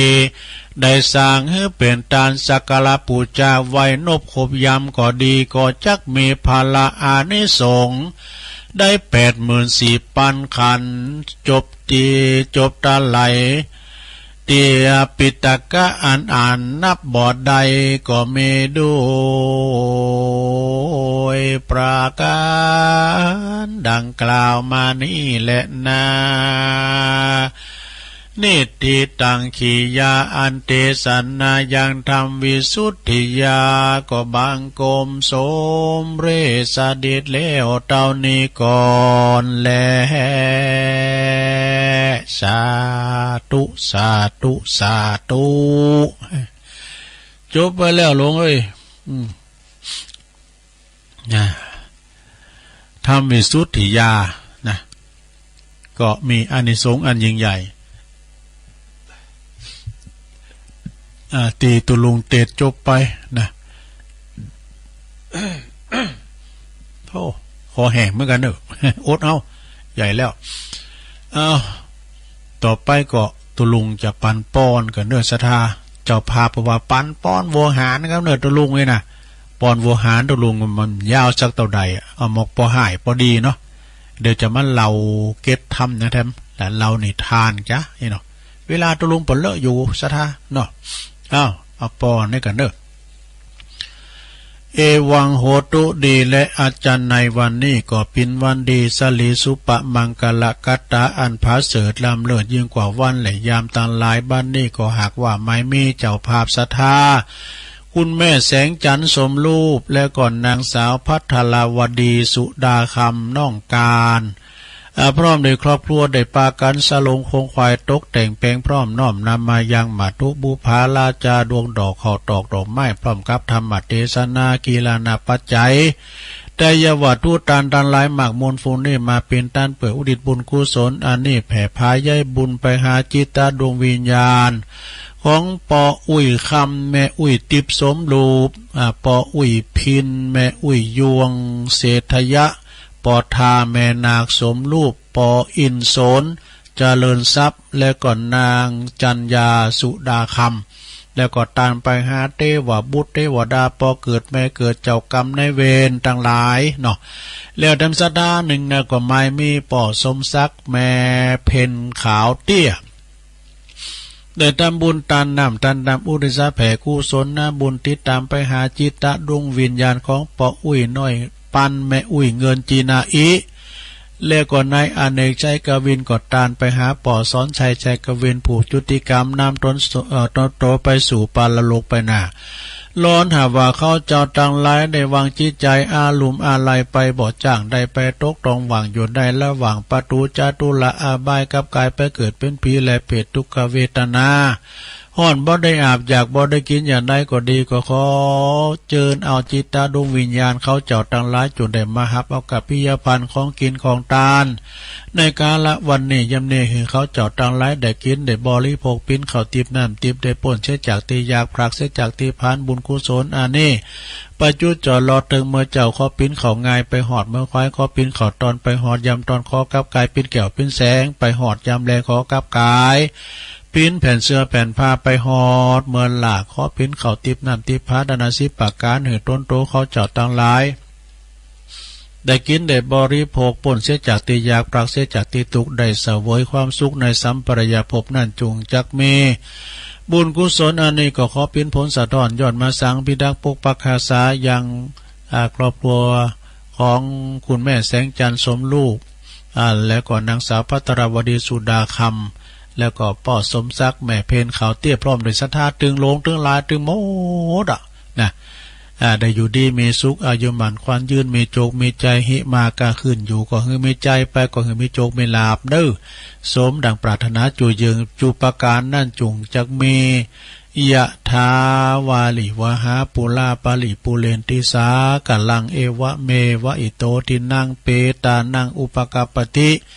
อิสิตังปฏิตังตุมหังคิปะเมวัสมิจตุสเปปุเรนตุสังกปาจันโทปนาลโสยถามณีโจติลโสยถาโสยติธรรมโมจะอายังนิทัสสิโตเปตานะปูจาจักกตาอุลาลาภรัญจภิกขุนามะนุปัตตินังตุมเฮหิปุญญังปสุตังอานาภกันติสัพพิติโยวิวาจันตุสัพพะโลโกวินาสตุมาเตภวัตวันตาลายโยสุขีติคายุโกภวะอภิวาตานาสีลิสนิจังวุตาปจายโนจัตตาโลธรรมาวัตันติอายุวันโนสุขังปะลัง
แล้วเนาะศรัทธาญาติโยมทั้งหลายก็มาปบมาปะกันแถมโชงหนึ่งเวลาชั่วโมงที่สองสุดท้ายหลังจากฟังนำฟังธรรมมรดกธรรมไผ่พื้นตีเรียบร้อยก็มาฟังกันต่อทำไปเนาะศรัทธาญาติโยมทั้งหลาย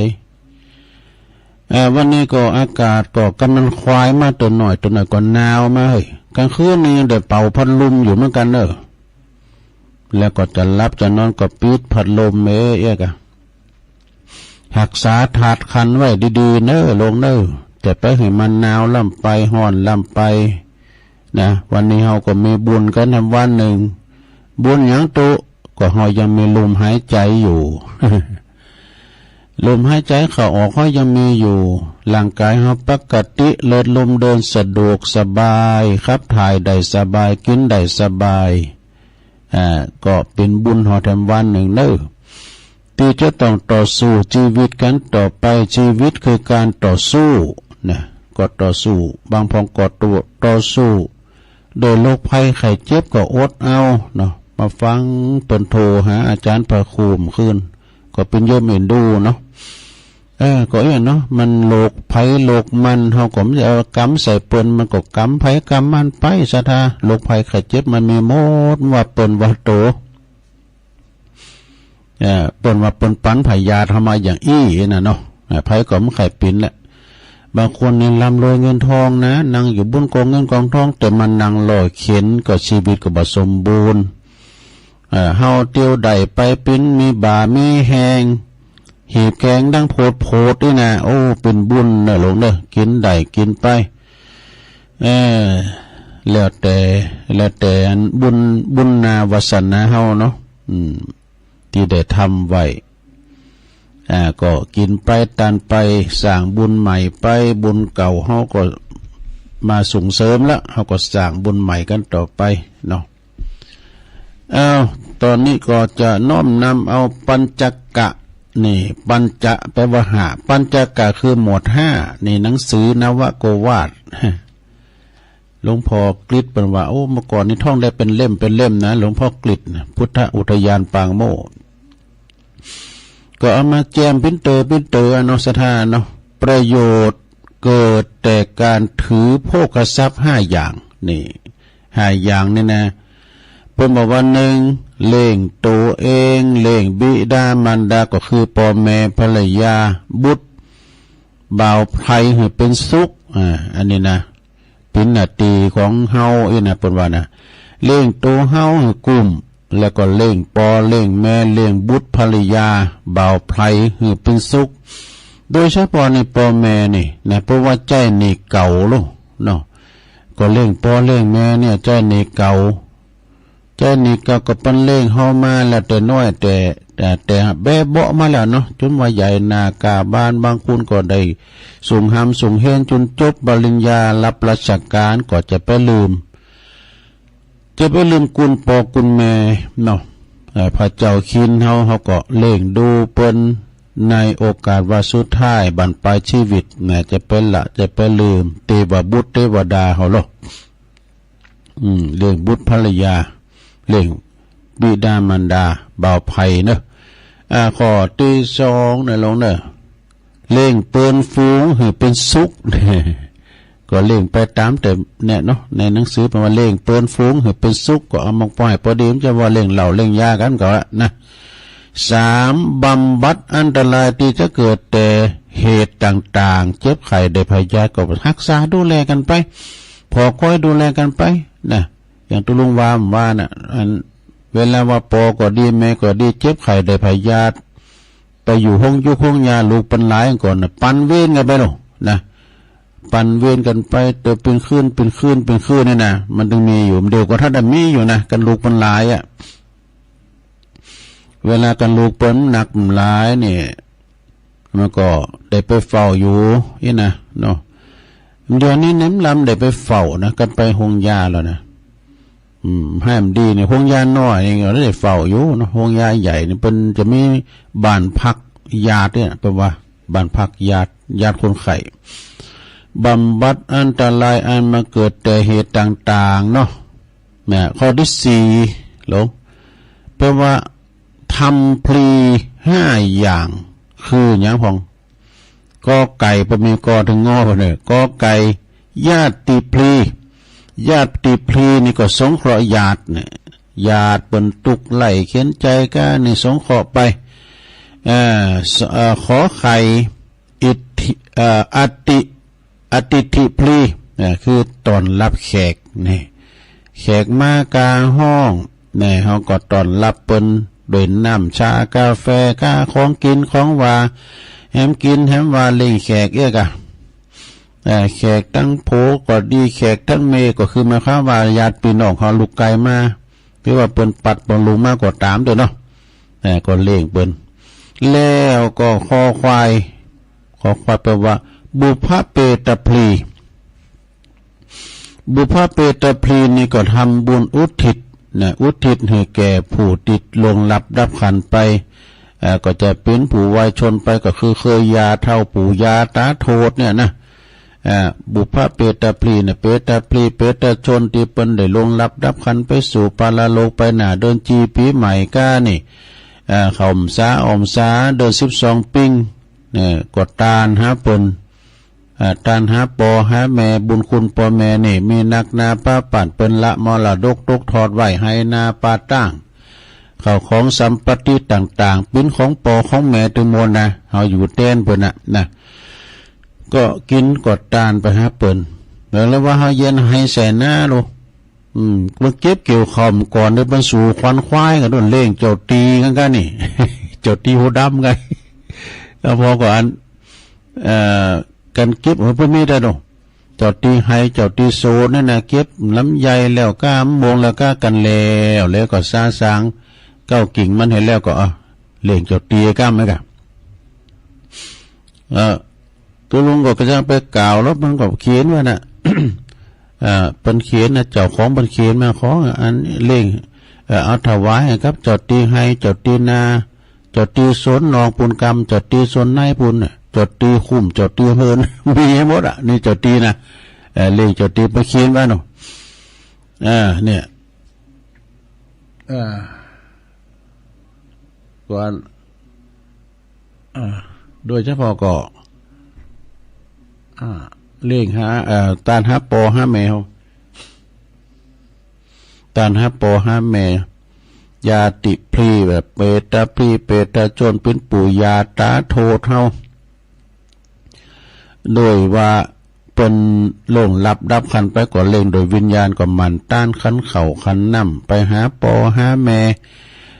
ถือว่าเฮาเป็นบุพเป็นอันตอบแทนบุญคุณเป็นอัน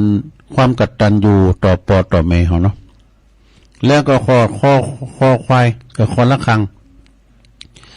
ราชพลีเนี่ยราชพลีนี่ราชการเนาะราชภัยเนี่ยโจรภัยจากโจร ราชพลีนี่ราชพลีนี่หมายความว่าถวายเป็นของหลวงนี่ได้เสียภาษีอากรให้หลวงเป็นตนนี่นะเนาะยามก่อนนี่ในธรรมนี่มหาวินบากกันเนาะปู่เศรษฐีตายในปุตโตกาเป็นคุณเขาในเหลี่ยมในสางมีญาติพี่น้องดอกเป็นของพันราชามดของงองูสุดท้ายเทวตาปลีเนี่ยทำบุญอุทิศให้แก่เทวดาในสถานะเป็นมีดูพุทธเจ้าปันป้อนจำเติมเพิ่นก็ว่าเนาะแม่นจากอุทิศบุญกุศลอันนี้แผ่พายย้ายบุญไปหายังเทวบุตรเทวดาพอเกิดแม่เกิดเจ้ากรรมในเวรเป็นหำไปหมดเนาะก็อันนี้เทวตาพลีทำบุญอุทิศให้แก่เทวดามันมีนะสถาเทวบุตรเทวดารักษาหอเฮินคุมหัวหอเฮินเนี่ยเทวบุตรเทวดารักษาวัดวาอารามก็มี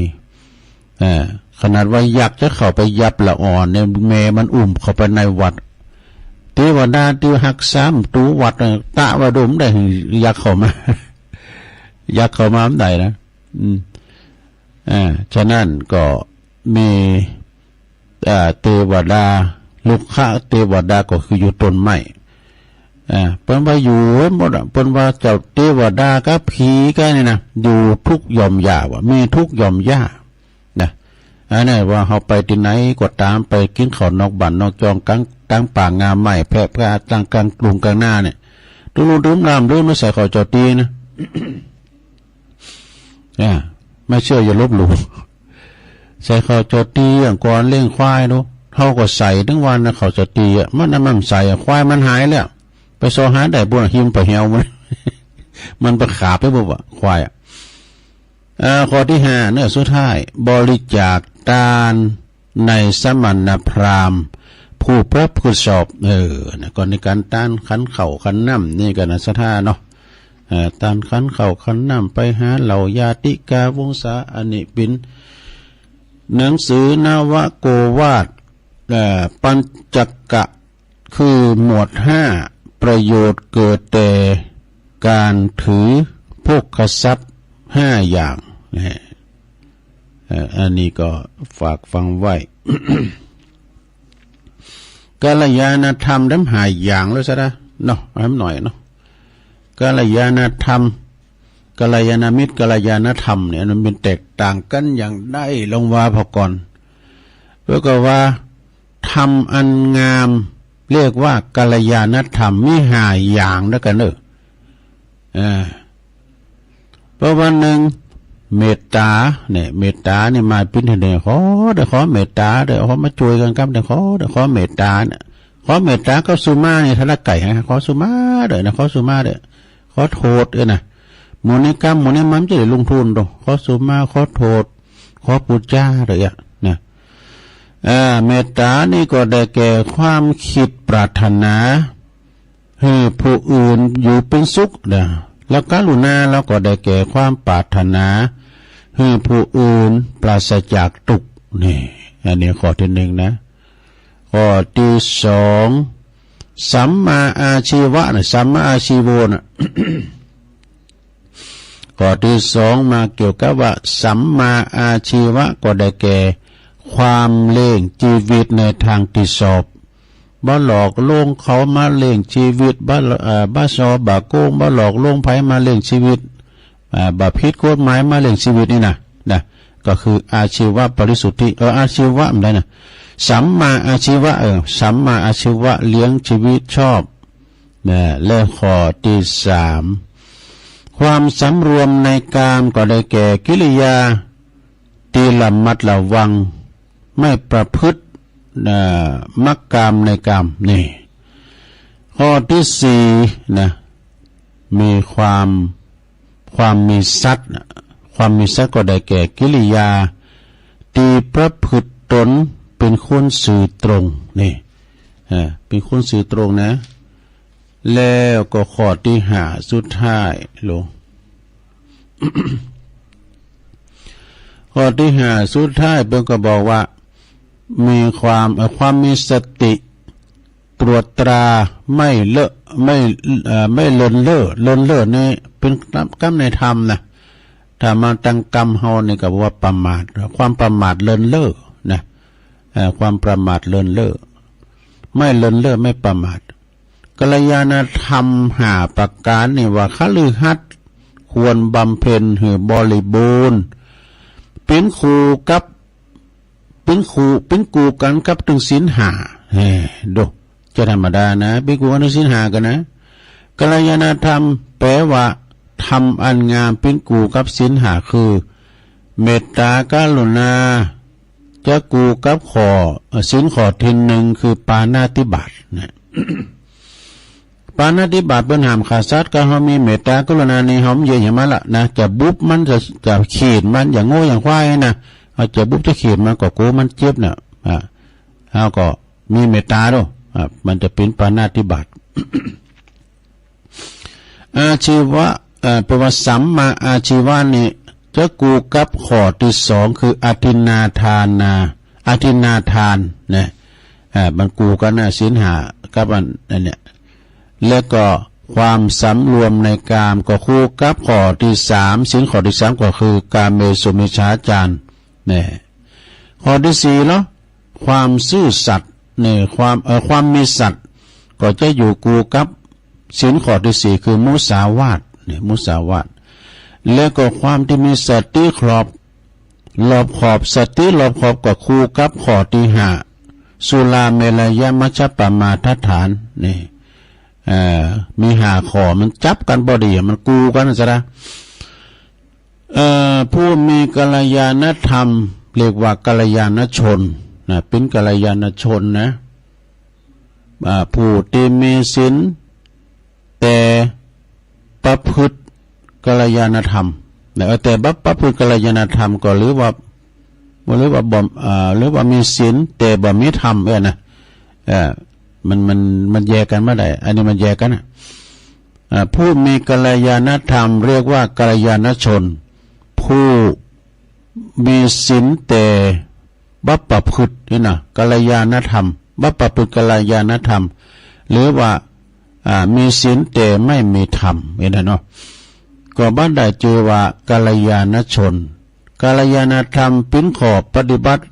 ให้ผู้มีศีลรักษาศีลมั่นคงยิ่งขึ้นก็จะเป็นผู้ที่มีศีลสมบูรณ์นี่จบลงไปซะท่าแห่งกามจะนิมาวานะเปิ้นประหามค้าขายสิ่งที่ไม่ชอบห้าอย่างมีหยังพ้องค้าขายเครื่องประหารไงเนาะค้าขายเครื่องประหารก็ขายยาปิดก็อันนี้เอาอันนี้เฮ็ดดีก่อนยังมีแถมนี่ศรัทธาญาติโยมโอ้ของปอคูมได้ว่ามึนแล้วนี่เด้ของปอคูสีนวลแก้วสุกน้ำดิบน้อยเนี่ยเดี๋ยวกันเนอมาพอกันเนอของหลายคุณที่เปิ้นเอามาส่งมานี่นะตุลุงก็ได้พอได้อ่านก็มีเอาอันนี้ เอาอันนี้มาว่าก่อนของหลวงปู่ฟั่นอาจารโลหลวงปู่ฟั่นนี่เปิ้นก็เป็นพระอริยสงฆ์นะโยมเด้อนะที่เปิ้นปั๊บคือดีปฏิบัติชอบหรือว่าเปิ้นเป็นพระสุปฏิปันโนเปิ้นถือว่าเป็นพระอริยสงฆ์ทั้งนั้นบ่ว่าจะเป็นครูบาเจ้าศิวิจัยครูบาเจ้าพรหมาเนี่ยครูบาอินโทน่ะหลวงปู่ทองเนี่ยเป็นอริยสงฆ์หมดเปิ้นว่าคนหนึ่งอยากสวยให้ถือศีลนี่อยากรวยให้ทำทานอยากมีปัญญาฌานให้ปฏิบัติภาวนาเนี่ยเนาะก็อยู่ในธรรมแล้วนี่ปานสูตรเมื่อแล้วเนี่ยนะ แล้วก็สองเนี่ยข้อที่สองเนี่ยเมื่อจิตของเฮาสงบภายในแล้วอุปมาเหมือนน้ำมันสงบน้ำสงบแล้วมันก็ใสน้ำมันบ่ขุ่นโลน้ำมันก็ใสแล้วก็มองหันพอหันเหตุพอหันผลพอหันบุญกุศลพอหันสุขพอหันตุกพอหันดีพอหันชั่วนี่ก็เวลาน้ำมันใสนะอันใดดีอันใดดีก็หูหมดนะอันใดให้อันใดดีข้อที่สามมาลงนะข้อที่สามแปลว่าตั้งหลายเหินละเว้นการเลิกวันโน้นวันนี้เสียนะการดูโด่งก็ตามเถอะนะเหมือนกันกับดูว่าดวงเฮาดีหรือบ่ดวงเฮาบ่ดี การผูกโด่งผูกดาวคนโกหกว่าหลอกลวงกันวุ่นวายเดือดร้อนทั้งนั้นดูในทางพระพุทธศาสนาเป็นว่าปัจจัยอย่างนั้นว่าดวงดีดวงไม่ดีปัจจัยมาจากเทวดาฟ้าอากาศอย่างสักอย่างบันดลบันดาลใจสักอย่างดวงดีก็คือใจเฮาดีนี่ใจเฮามีความสุขความสบายอันนี้ก็ดวงดีละเฮามีสุขละเมื่อใจเฮาสุขใจเฮาสบายดวงดีก็คือใจเฮานั่นเองใจเฮานี่มีความสุขมีความสบายเมื่อใจเฮาสุขสบายแล้วก็ทำอะไรยังก็สบายอกสบายใจทำการทำงานก็สบายบ้านเมืองประเทศชาติก็สบายนี่แหละคือดวงดี ดีแท้จริงนี่เป็นว่านะกุศลก็คือนั่นก็คือใจดีนี่ใจดีใจเฮามีความเยือกเย็นนี่แหละคือกุศลอกุศลก็คืออย่างใดก็คือใจเฮาบ่ดีนะคำว่าใจบ่ดีนั่นแหละก็คืออกุศลก็คือมันใจบ่เป็นสุขนี่อันนี้การก้องมาจากพระครูอาจารย์ศรีโนนเกี่ยวสุขเนอะของหลวงปู่ฟั่นอาจารย์โลโอ้ขอทาเนอะสะทาเป็นนั่นคติธรรมนะน้อมนำมาอย่างคติธรรมหลวงปู่ฟั่นอาจารย์โลนะก็เอามาขันรายการเข้าไปสะทาญาติโยมทั้งหลาย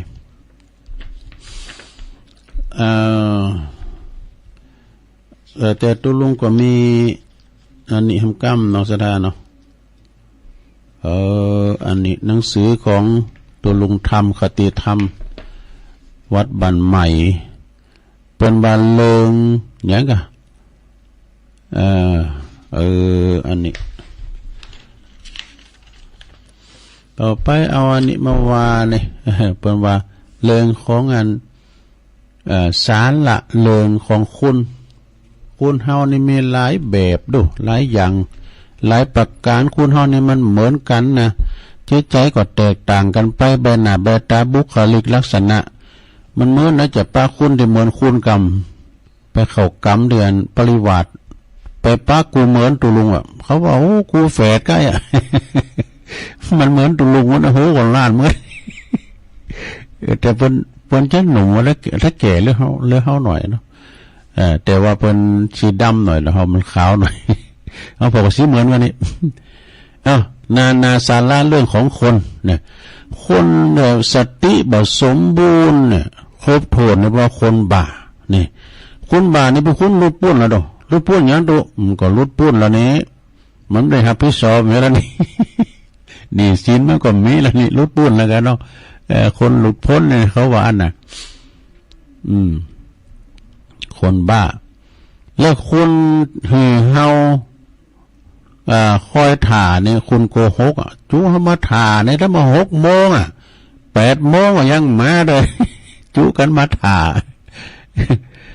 แล้วก็ทำเขาเจ็บหลักกรรมฟกซ้ำเนี่ย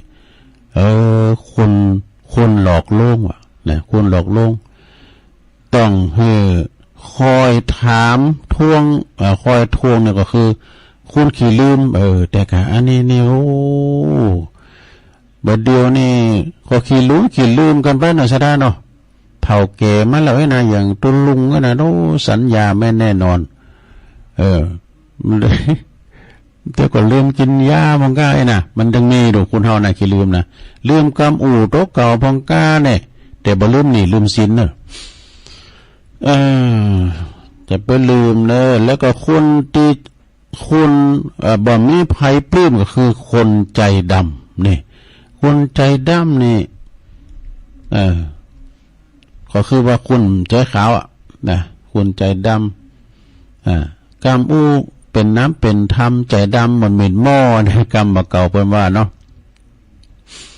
มือถือซากปากถือศีลกรรมเป็นน้ำเป็นธรรมใจดำมันเหม็นหม้อปุดผ้ามันวางอันพระเวสสันดรดูแล้วก็ต่างคุณต่างโจยกันทำก็คือคนละไม้คนละมือก็คือคนเหมือนกันโจยกันคนละไม้ละมือเอาไปผอปนที่ไหนไปเข่ากรรมก็ดีไปผอปนนะเป็นมีความสามัคคีกันแป้งตูแป้งปางหามเต้นกันแป้งตีอย่างต่างๆเราเป็นมีความสามัคคีกันเยอะคนการคนเดียวมันอีทิมตายเป็นว่าเยอะการหลายเหมือนเป็นหลินกัมเดียวกว่าแล้วแล้วก็เป็นตีนนะเคารพนับถือก็คือควรเป็นมีสัจจะความจริงใจนี่สัจจังเวอมตตาวาจาความจริงกล้ามเนื้อกล้าเนี่ยมันเป็นอมตะที่มันบัดตายความจริงแล้วก็ไม่คำนึงถึงใครคำนึงถึงไปถึงปีถึงนอกสักอย่างไผก็ตามเด้อว่าวัดว่าโรงเรียนว่าอนามัยถึงแบบคำนึงสักอย่างเป็นคุณอย่างได้น่ะคุณหันแก่ตัวอันนี้คุณหันแก่ตัวลงเด้อมันยาวนะลงเลยเฮ้ยตะเอียงบอกมันนักนะ ยาวนะในห้างตุลุงธรรมดอกหนังสือตุลุงธรรมวัดบ้านใหม่กระหม่อมทองสาธุยังหลายอยู่นะพิคติธรรมและตุลุงแหมเอาไปนะ ต่อไปตุลุงจะประกาศข่าวสารงานบุญสักหน่อยกันนะลงนะข่าวสารเพื่อการประชาสัมพันธ์เนาะครูบาอาจารย์ได้ฝากประกาศมาก็ดีงานกินงานตานงานจะลูบจะร้องวัดหันวันนี้เปิ้นมีมาแล้วก็แล้วกันไปก็มีหลายนะแล้วกันไปก็มีหลายแต่ก่อนอื่นนั่นก็ขอฝากงานนี้ก่อนเด้อคืองานบำเพ็ญกุศลศพนะคือว่าครูบาอาจารย์เปิ้นได้ละสังขารไปในเมตตาธรรมหลวงปอพระเดชพระคุณพระราชจินดานายกนะวงเล็บคำอ้ายสิริธรรมโมนี่เป็นปิณอดีตเจ้าคณะจังหวัดลำปางแล้วก็อดีตที่ปรึกษาเจ้าคณะจังหวัดลำปางแล้วก็อดีตเจ้าอาวาสวัดพระธาตุเจดีย์สาวนะเปิ้นได้มรณภาพลงเมื่อวันจันทร์ที่5 กุมภาพันธ์รวมสิริอายุเปิ้นได้87 ปีแล้วก็พรรษา66 พรรษาดูเอาการพรรษานี่ยังหนักหรืออายุตุลุงกันนะแล้วก็เปิ้นก็ทรงน้ำหลวงอาบศพไปแต่ว่าแล้วก็ตึงวันนี่ก็คือประกาศว่าไผก็ไปรวมกันเด้อไปรวมกันไปฟังเทศน์ฟังธรรมเมื่อค่ำยามคืนเพื่อก็จะไม่กูคืนเนาะไผจะไปหับปิ้นจะพาบกันเทศน์แต่ละคืนนี่ก็ได้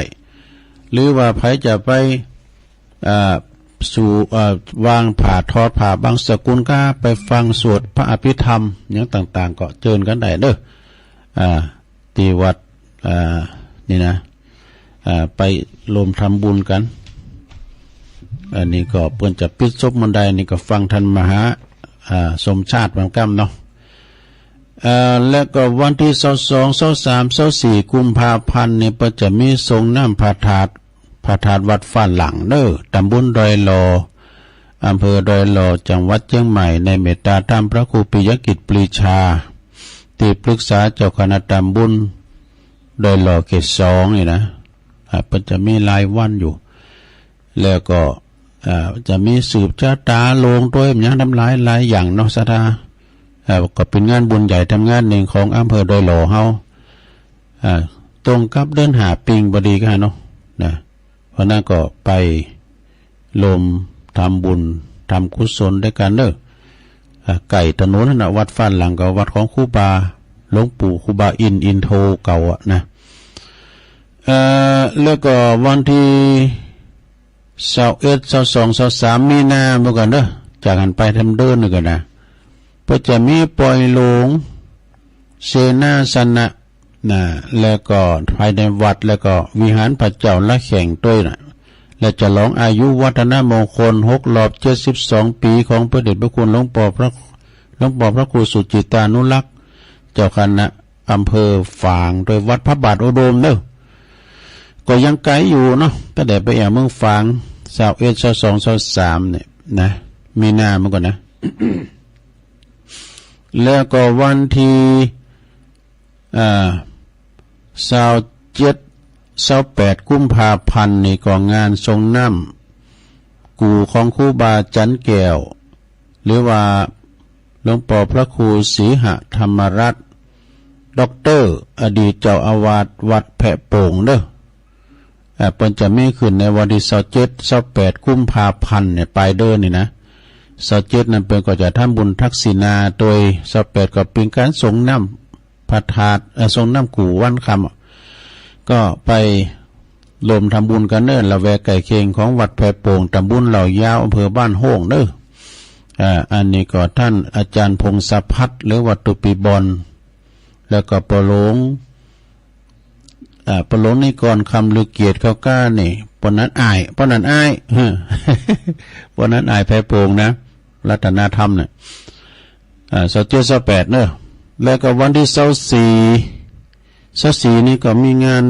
23-24นี่ก็มีงานทำงานในที่วัดแม่ขานหลังถ้ำเนาะประเพณีบ่เนี่ย ก็อยู่ในเขตตำบลสองแควอำเภอดอยหลอเขาเนี่ยนะบรรตรงกันถึงวัดเนี่ยวัด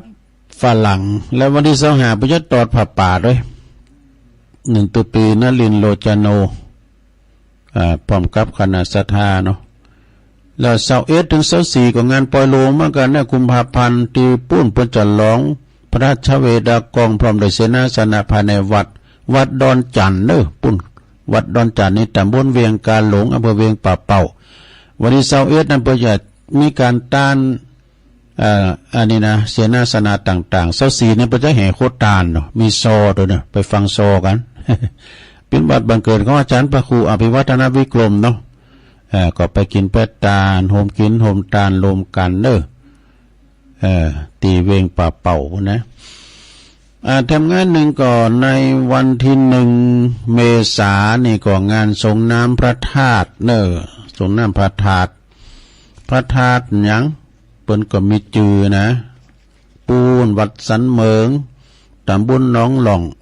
อำเภอเวียงหนองล่องในเมตตาธรรมของท่านเจ้าอาวาสแล้วก็พระอาจารย์เน้นหลักปัญโยนันต์โดยพระธาตุเจดีย์พบโชคทวีศรีสันเหมืองเด้อวันที่1 เมษายนก็ปากันไปเนาะพระเจ้าหับปิ้นจะภาพสังจุดละ300 บาทก็เจิญกันได้เด้อหรือว่าพระเจ้าหับปิ้นจะภาพพัฒหารเพนพัฒหารนี่ก็500 บาทนะก็แจ้งความประสงค์จำนงหมายที่พระอาจารย์เน้นหลักเด้อ1 เมษายนก็ปะกันเพิ่นก็ปูจาในมนต์ตุลุงมันก็น่าจะไปปีแล้วก็ไปจะไปหอมตาลเพิ่นด้วยนะเนี่ยพิญยอดสังกะเอกนะได้ช่วยกันไปศรัทธาญาติโยมทั้งหลาย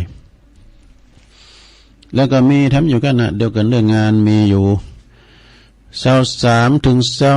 25ปล่อยโลงกุมภาเนี่ย23ถึง25กุมภาปล่อยโลงที่วัดตาตุ่ม23ถึง24กาตุ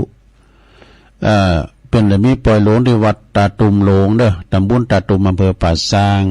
นะแล้วก็งานประจำปีของวัดป่าต้องคันทาราม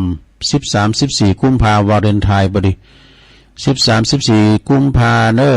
6-7นี่ก็มีงานประจำปีที่วัดป่าต้องคันทารามตำบลตาตุ่มในเมตตาธรรมอาจารย์พระครูสุคนทศิลวิมลเจ้าคณะตำบลเนาะพร้อมด้วยคณะศรัทธาเพิ่นมีกุปีคุณนักคุณหลายเด้อมีกูอย่างเด้อมีตึงดนตรีอีเก้มวย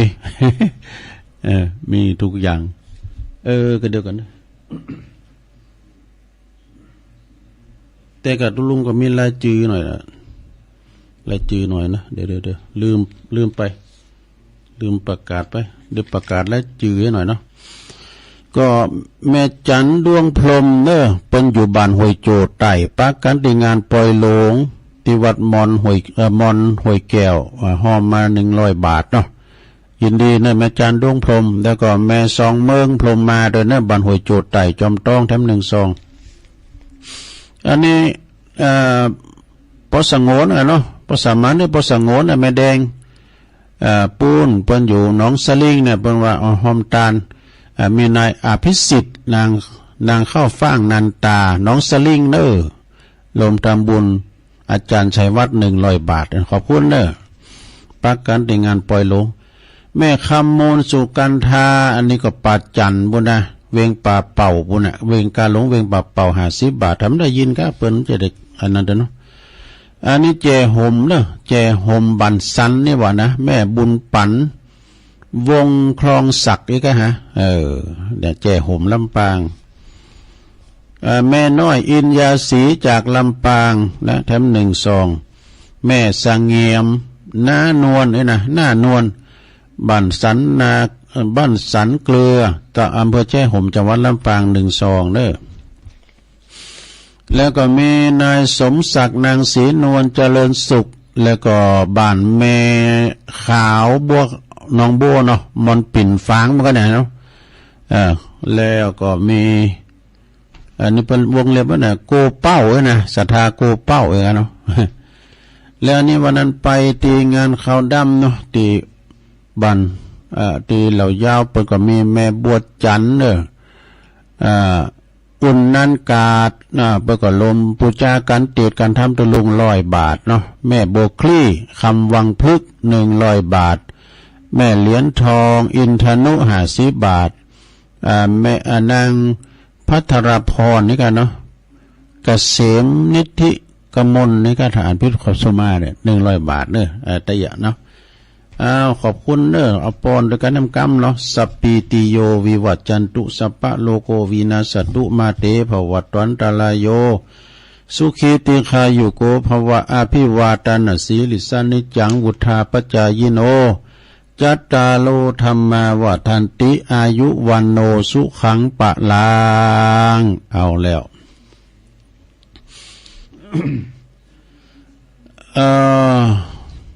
พอเวลาก็สมควรเวลาเนาะตัวลุงก็จะได้วางสายนะเปลี่ยนบรรยากาศนะเปลี่ยนกันอู่กันจ้ากำลังเปิดมือถือนี่เนอะฉะนั้นศรัทธาญาติโยมทั้งหลายวันนี้ก็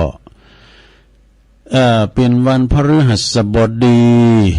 ก่อนไปไหนตุลุงก็อยู่วัดฝ่าวัดกวาดวัดกวาดว่าไปหลวงพ่อนิ่มลำจะได้อยู่เนี่ยบึ้ดกดตังหนึ่งบึ้ดกดตังหนึ่งเนี่ยแปลว่ายิ่งสูงยิ่งหนาวอย่างอาจารย์พระครูอภิวัตรวาเตียนะอันนั้นเป็นเลขาแต่ไปไหนก็ไปด้วยกันนะหลวงพ่อตุลุงก็ฝ่าวัดอยู่วัดอยู่ว่าฉันจะไปมาติดต่อการงานกันน่ะเนาะไม่แล้วเนี่ยมันได้ตักตังลายก็เดี๋ยวกันเดี๋ยวตักตังลายกันเนาะตักตังลายก่อนตักตังลายก็มีหลายนะเปิ้นรู้มาแต่ว่าเปิ้นตักตังลายเดี๋ยวไหมกำลังเปิดมือถือตังลายก็มีหลายเหมือนกันนะ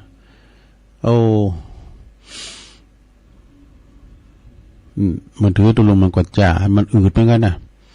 สายมาติ๊กๆนี่เฮ้ยเดี๋ยวกันเด้อเดี๋ยวกันเด้อสายเป็นมาติ๊กๆดูลายก็ไม่ใช่ลายนะแม่ครูเกษินีแล้วก็ตัวสมาลงกดว่างนะธนวันชัยวงศ์แม่ครูแม่แดงอัมพรโยมกมลทิพย์โยมกันหาสีเพชรด้วยแม่ครูยากศนตุปิชาด้วยตุปิชาวัดปัตตานแล้วก็บุญส่งจากลำปางแม่หลวงสายฝนจันทร์กุลนะด้วยโยมยุพินหอมอลาปินน้อยจากแม่โยกด้วยนะโอ้โปรเล็กนาลงกิติวงศ์จากเมืองฝางนะสันตุนมือแม่สวยไล่กิติวงศ์นำดิบน้อยแม่ชีกันธนิสายยะด้วยเนาะนี่ก่อนใจน้อยสายมาเดียวแล้วก็โยมก่อนกำมลจากน้องหานสันทรายแม่หลวงสุมาลังกาพินสี่แยกป่าหาด้วยเนอะแม่ครูทองคำที่วงคำจากเสาหินสีโบบานด้วยแม่แดงอัมพรแม่ครูธนวันชัยวงศ์โดยรัตนกุมารแม่ศรีธรชัยประการโดยนะด้วยแล้วก็เมียแม่สมผัดโดยเนอะพงตั้งมั่นโดยจบเอาแต่เยอะนี่เปิดสายแล้วกันนี่มาเลย0899555606เนี่ยลงโทรกันเข้ามาแล้วสุมาเดินเจ้ากดว่างอ่านไล่มาเนาะเปิ้นก็มจังจะโทษนะเปิ้นก็ขอตักตังลายนะเอามาแล้วมาเลยเจริญปอนเจ้าอะไรเจ้าตลุงยองยายน้อยว่าไปเลยจ้าน้องยายเอาก่อนมาค่ะคุณจ้ามาค่ะคุณจ้าโอวาปาติโมเจ้าปุจุโลกปฏิวัติขันคำสอนพุทธะมี70,000 ขันปลายแถม4ปั้นย่อเลย3ข้อละชั่วทำดีรู้ตั้งหอจิตใจแถมนอสดใสเนื้อเจ้ามีสิทธิสงฆ์โหนักมาเป่าปั้น200 เจ้าปลายจิตตนมารวมตัวกันว่าได้มีมนวันจัตุโลกสันนิบาตเจ้า3ข้อว่าได้ยิ่งใจหนุ่มเจ้าละชั่วเนื้อเจ้าทำดีเนื้อนาย ข้อสามนั่นการทำจิตสงสัยนี่แหละหัวใจศาสนาเจ้ากินเจสักวันกินหักกับเขากินปลาก็เจ้าเว้นกินสักวันเว้นกินสักวันนะเจ้ากำย่องวันละคำนะเจ้ากำมาก็ลงไม่ลงนะเจ้าภาษาไทยแปลว่าปู่ย่าตายายนะเจ้าว่าสัตว์เจ้าปอลงไม่ลงเจริญปอนกราบไหว้สาบารมีธรรมตัวลงครับผมมองบุฟังบุญว่าชัดเจนดีนะครับชัดเจนเนี่ยน่ายินดีเนอะวันพุกเป็นวันศีลด้วยนะลงนะพุกนะวันศีลด้วยเดินดับเจริญปอนเจ้าพระสัตว์เจ้าตัวลงวิสาคุ้มตะวันเนาะเจ้าจะคืนโทรหาทางพ่อครูปุ่นติดละปุ่นมาครับโอ้โหชัดเจนเลยเนาะเจ้ามันกำลังจะลุกเลยสาธุยินดีเจริญปอนพระสัตว์เจ้าตัวลงแม่พี่มาเจ้าวังแต่เจ้าละเจ้าดีชัดเจนเลยเนาะชัดเจนดีนะเจ้าเดี๋ยวก็ฟังพระครูต่อทำกันเลยสาธุเจริญปอนวิสาครับตัวลุงที่ตามท้องเลยครับปอนนั้นประเสริฐเนาะพังแต่ที่สามมาแล้วครับชัดเจนดีเนาะน้าน้อยน้าแดงครับกำมันดีเนาะน้องทำคำสอนครับเนาะฟังบุกจะกินจะไปครับฟังไปเลยครับฟังแต่มีความรักความอ่านเท่ากับว่าพิจารณาไปทั้งเนาะแม่น้ำใสล่างหนานะครับเราทำร่างทำใส่ทางหน้านะครับมันรู้สึกดีแต่นะครับยังดีตัวแทนพี่น้องบางงานเรายินดีกับปนันนักเด้อสาธุดีนี้สิปัญญาเป็นองค์ลุงได้แกดูแกหลานไปครับหักษาภาพลุงครับ089955650น่ะตั้งเมืองฟางรอฟังอยู่แม่แจ่มตั้งได้จ้าเจริญปอนกราบไหว้สาครับหลวงอาจารย์นี่หลักเฮาเฮ้ยครับผมขนาดทำบุญ2 โกฏเอา2 โกฏก็20 ล้านทำแต่ทำบาก็ยังไม่ได้บุญเตื้ออันนี้เพราะกรรมใหญ่กรรมนักกรรมหลวงเนาะครับเนาะโอ้โหที่เปิดได้ทำมาอันนี้ก็กว่าที่จะได้ปนกว่าที่จะได้ฮับกินของทานนี่ก็ปัจจัยย่อยๆจะตั้งไปเป็น9 โกฏ10 โกฏ10 โกฏก็คือ100 ล้านลูกเรากะมันนักนะสมัยก่อนเพื่อถ้าจะเอาแปลงเจดีย์วิหารแปลงอย่างนั้นเนาะประมาณนั้นเนาะครับเพื่อการไปโกฏเขาว่าโกฏเนี่ยก็เท่ากับ10 ล้านแม่น่ะถ้ามันเป็น100 ล้านมันเป็น100 ล้านครับเนาะครับผมจะได้รับเป็นกำลังใจลงเสมอครับผมขอบคุณเนอสาธุสมณเณรเอาหลักเขาเนอก็อย่างท่านมหาสมชาติวาวนาก็เป็นโง่มาใจหนีเพิ่นน่ะขนาดเป็นหนีเป็น36 บาทเป็นโง่มาใจหนีเพิ่นว่าเจริญปอนเจ้าท่านนะอยู่ในปัจจุบันชัดเจนดีนะเจ้ามึงฟังมาแล้วฮะแม่จันสีเนาะเจ้าสุขาแจ้งโหลินเนาะเจ้าพลังใจให้เด้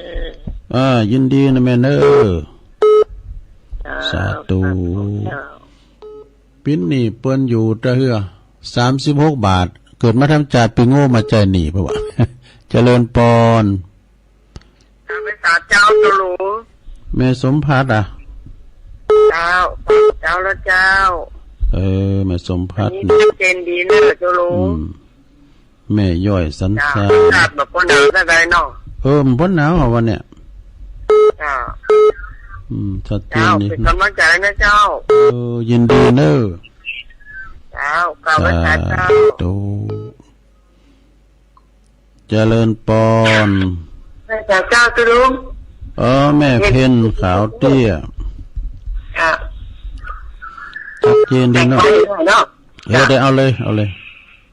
แต่ควายสว่างตาแต่ธรรมะสว่างใจสว่างตาได้แต่ควายสว่างตาได้แต่ทำเจ้าเอาสติลุงสาตุลุงเด้ออย่าน้ำไปนะตุลุงดีละสาธุคุณสู้ชีวิตเจริญปอนไปจ้าเจ้าแม่จันทร์วันก่อนแม่จ้าวันก่อนเจ้า